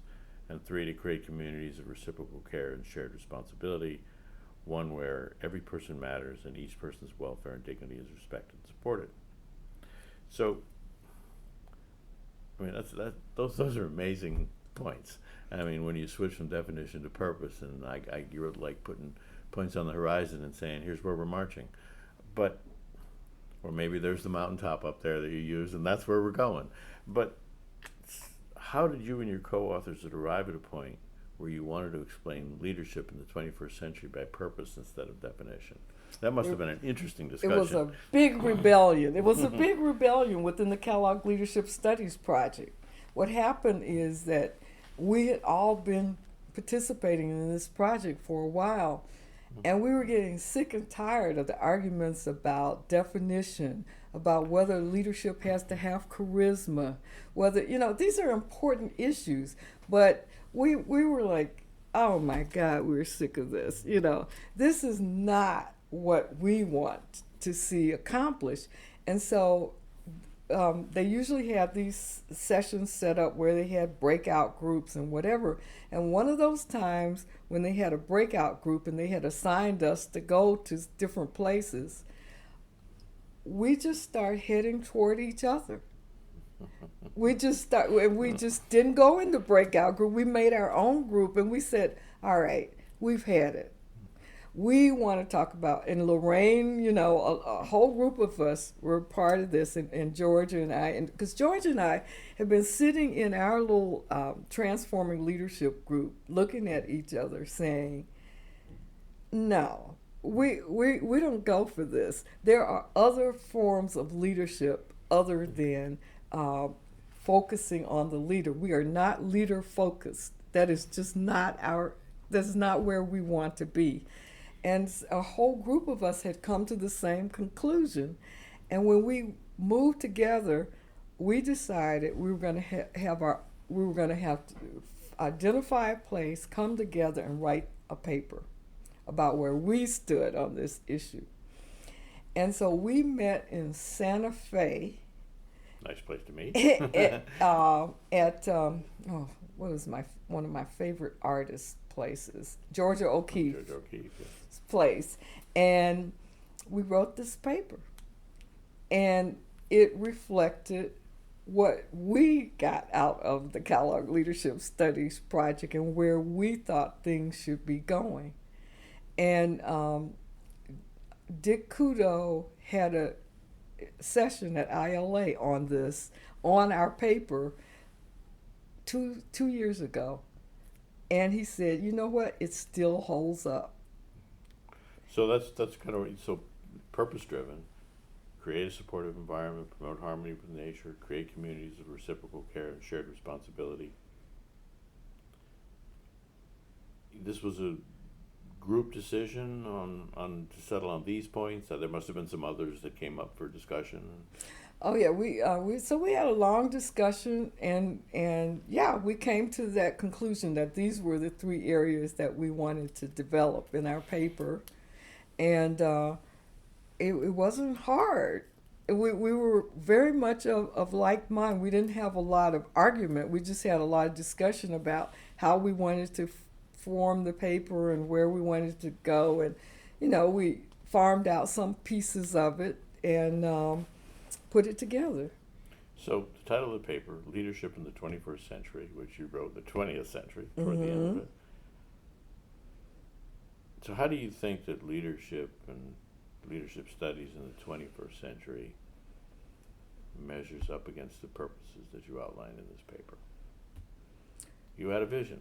We had a vision. And now we are in the 21st century. And we are in the 21st century, yes. How are we doing? We're very slowly working on these areas. I think it's going to be a long time. A long time. But each of us set out to work on this in different fields. And you can see Georgia and I did the Power of Invisible Leadership, which carries out that theme. And and people told us when we first started working on that, well, that's a nice idea and it would be nice, and I can see it in social movements, but there are no organizations that are going to do this. We said, wrong, as somebody we know says all the time, we don't agree with you.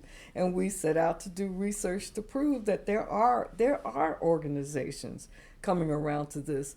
And there's a whole website, worldblue.com, which awards democratic organizations every year around the world. It's called worldblue.com. World BLU, not Yeah. BLU.com. And you go on their website and you see that their whole purpose is to teach organizations how to be more democratic. And there are more and more organizations doing this. Now, it's not a huge number, but certainly many more than anybody could have imagined. And I think they're the kind of organizations that the millennials want to work in. And so I think slowly we're getting there. And then I did a paper which a book chapter is going to come out in a book that Al put together. We did it at Mount Vernon. Al Goethals, I'm sorry. Goethals, okay. Yeah.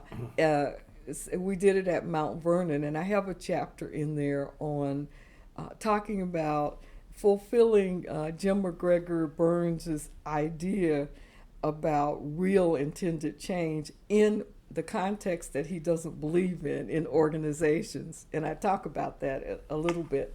But there's this new concept called benefit corporations. I don't know if you've heard about it, but in their articles of incorporation, etc., they are required to have a societal good or societal benefit component in which they don't donate money and their services to an aspect of changing society.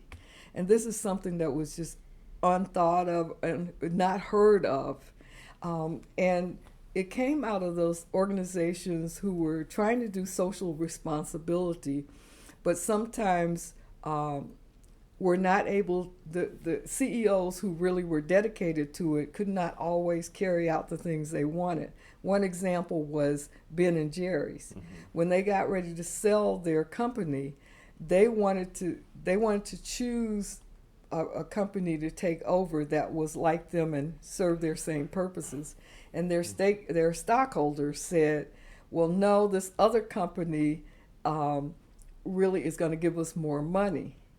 And so out of that kind of experience came this whole concept of benefit organizations, where it was actually built into their corporation that they must do this. Mm-hmm. And so there are more organizations doing this. Now, that's the argument I make in this chapter, mm-hmm. That even though it's not Jim Burns' idea of real intended mm-hmm. change, that it has the capability of being huge.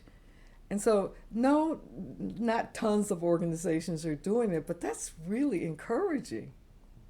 So I'm going to shift a little bit, and I want to talk about a few things that you started when you were at Jepson and then finished after you retired. Mm-hmm. So in 2002, you and Georgia Sorensen published a chapter in Cynthia Cherry and Lorraine Matuzak, editors, Building Leadership Bridges, and the title of your chapter was Invisible Leadership in Nonprofit Organizations.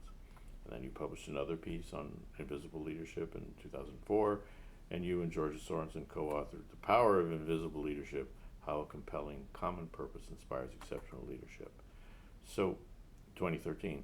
So what drew you to this idea of invisible leadership?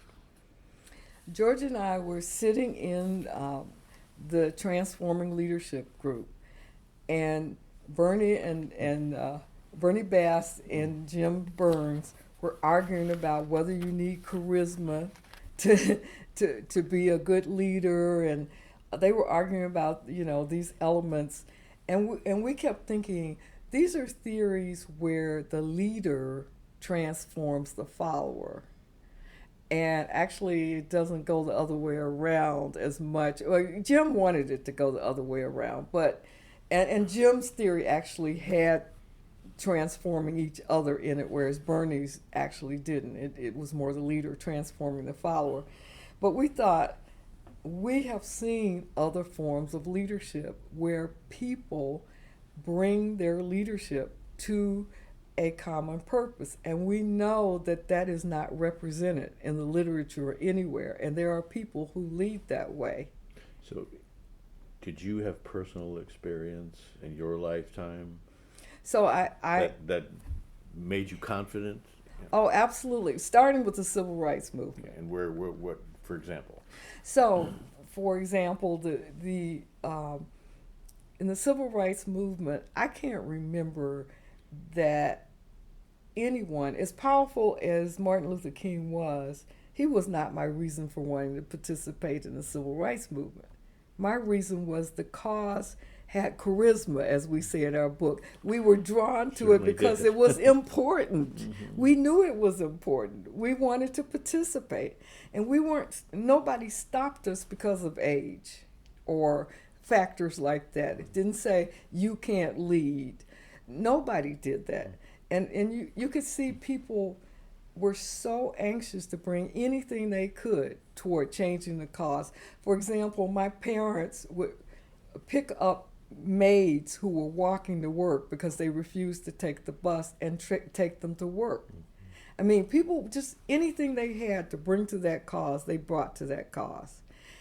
And so I felt that not only had I seen it in the civil rights era, but that it had to exist in other contexts. It wasn't just the civil rights era. And Georgia worked in the Carter administration, and I am sure that she felt that she had that kind of power to bring what she had toward the cause that she believed in. And so we just both started talking about that. That's where that came about.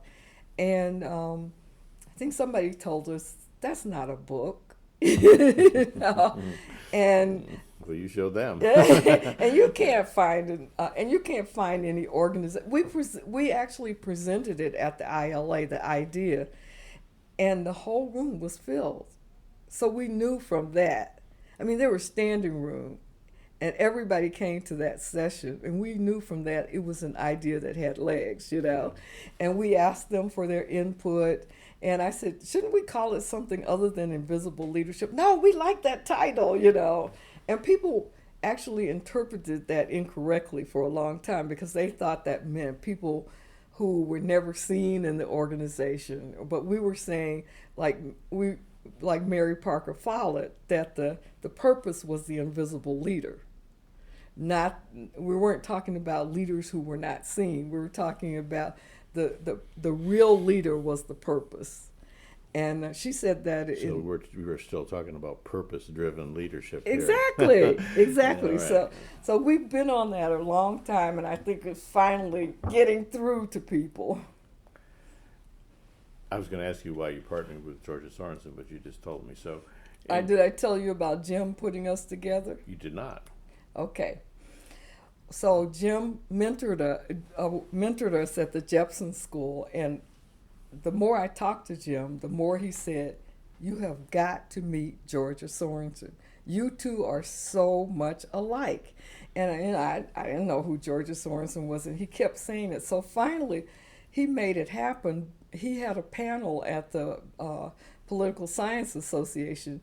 He put me and Georgia on the panel with him to make sure that we met each other.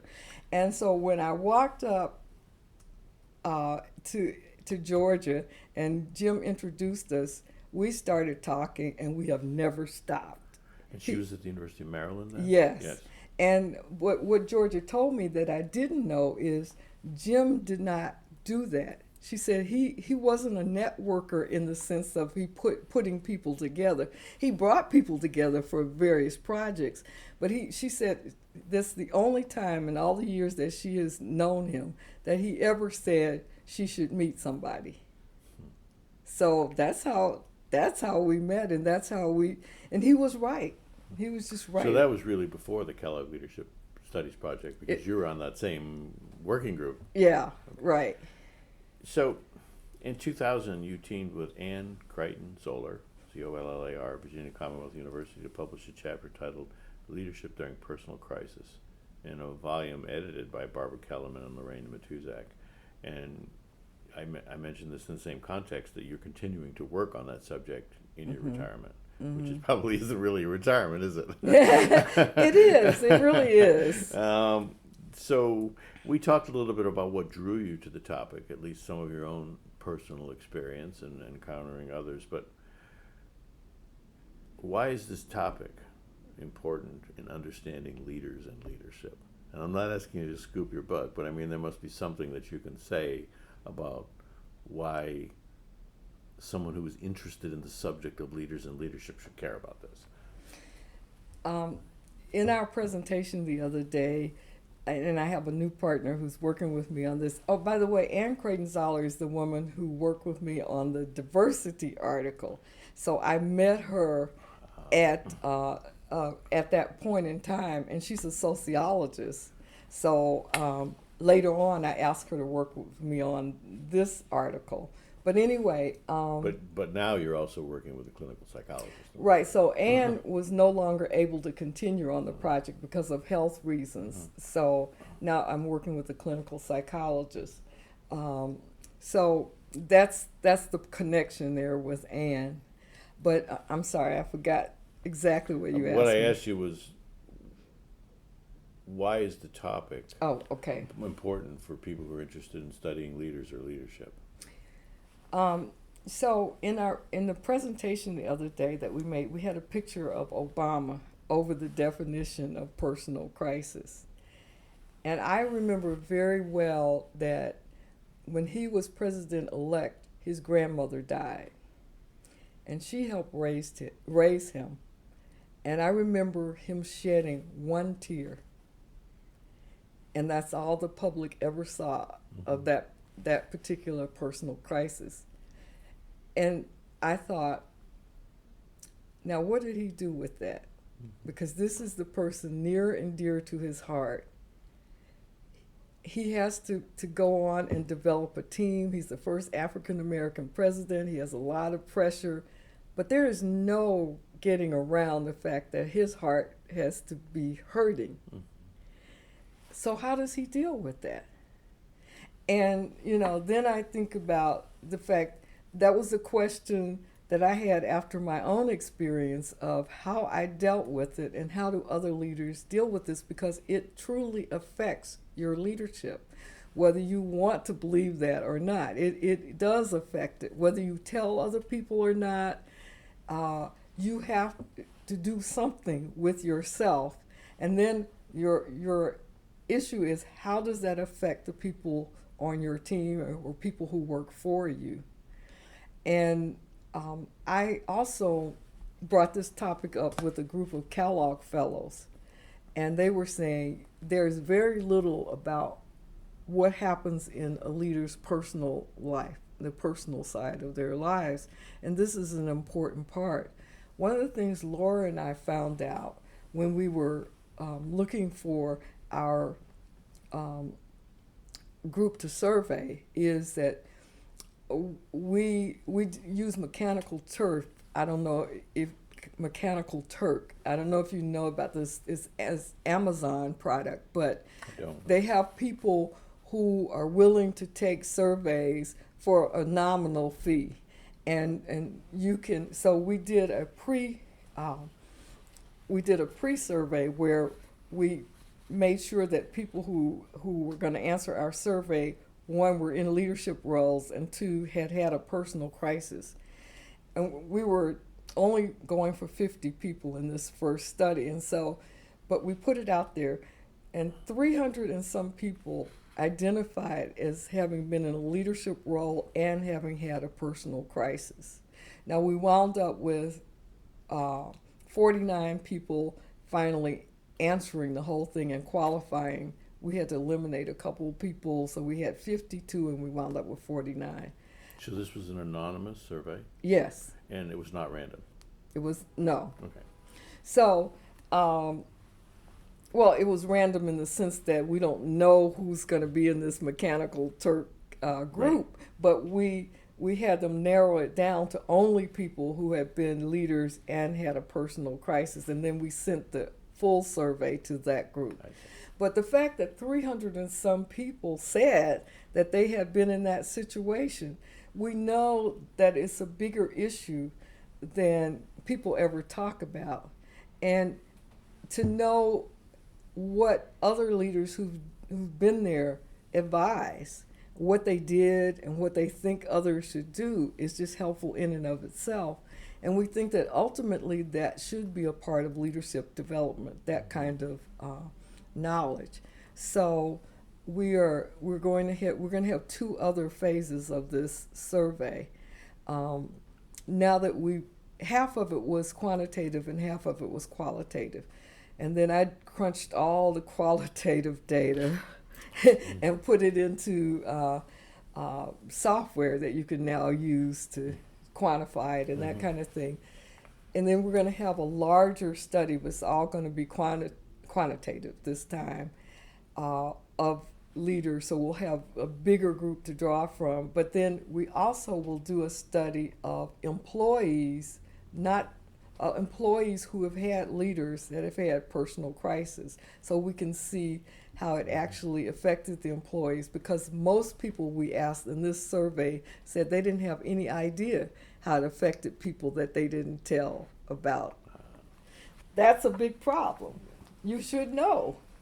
So I'm going to respect your time, but I'm going to ask you some wrap-up questions. Okay. And so you've been involved as a leader and certainly in leadership studies for a long time. You know, what would you consider to be the major changes in your field in the last 20 years or so? What are the big picture changes that have taken place that really stand out? Well, the biggest picture change to me is that leadership studies has become more mainstream in universities. I mean, at one time it was something that people didn't regard as an important area of study. And now you have a proliferation of majors, minors, doctoral programs, which I think is great. We really needed more more university programs where people can study leadership as well as practice leadership, because there are a lot of leadership development programs, but what base do those programs have? And we wanted our students to have a solid base of knowledge about leadership before they even practice leadership, because there are a lot of programs that don't have a lot of substance. I mean, not a lot of programs, but a lot of practitioners out there who just declare themselves knowledgeable about these areas and start selling their wares. And I think it just needs much more attention than that. And so Ron Heifetz keeps saying that we're not a discipline, and that may be true in the old-fashioned sense of a discipline, but can you have a multidiscipline? I don't know. But I do know that this is an area that can be studied. And that's something that people used to say wasn't possible. So as you look at your entire career, what are you most proud of? Absolutely the work at the Jepson School, and being a grandmother who had a big influence on my grandson, because he has multiple disabilities.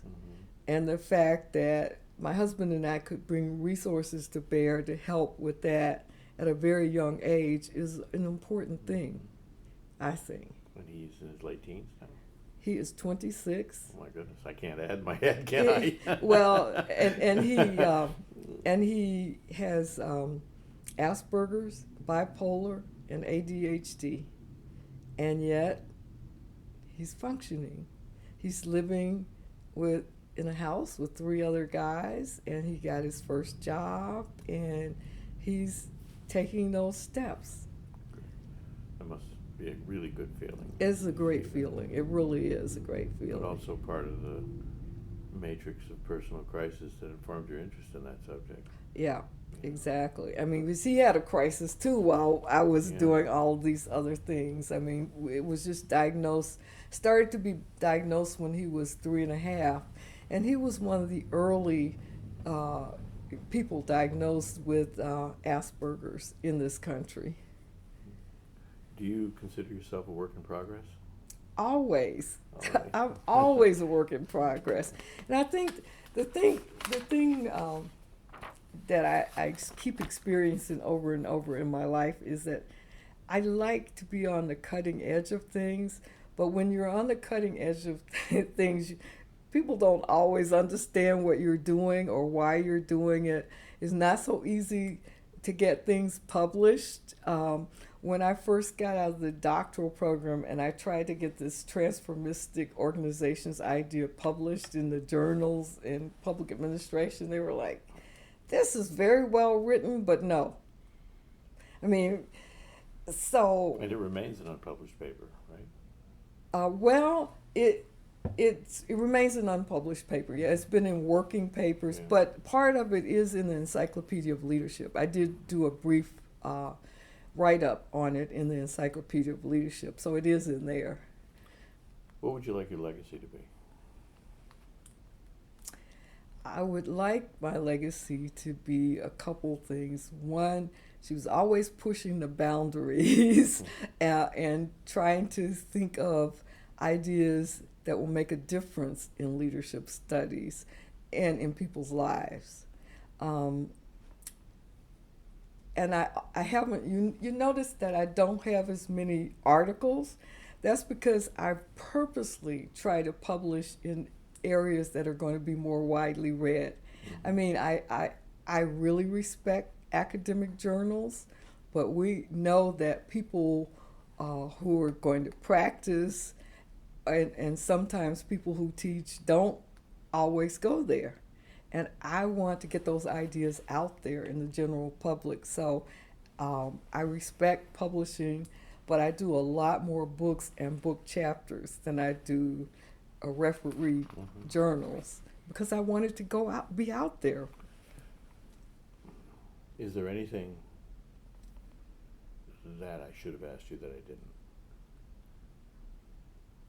I don't think so. You certainly did a lot of work and knew a lot about me when I got here, which I knew you would after the way you said you were going to go about your work, and it's been a great pleasure to do this. Although I didn't know what I was going to talk about for 4 hours. But So, is there anything that you wanted to say that I didn't give you a chance to say?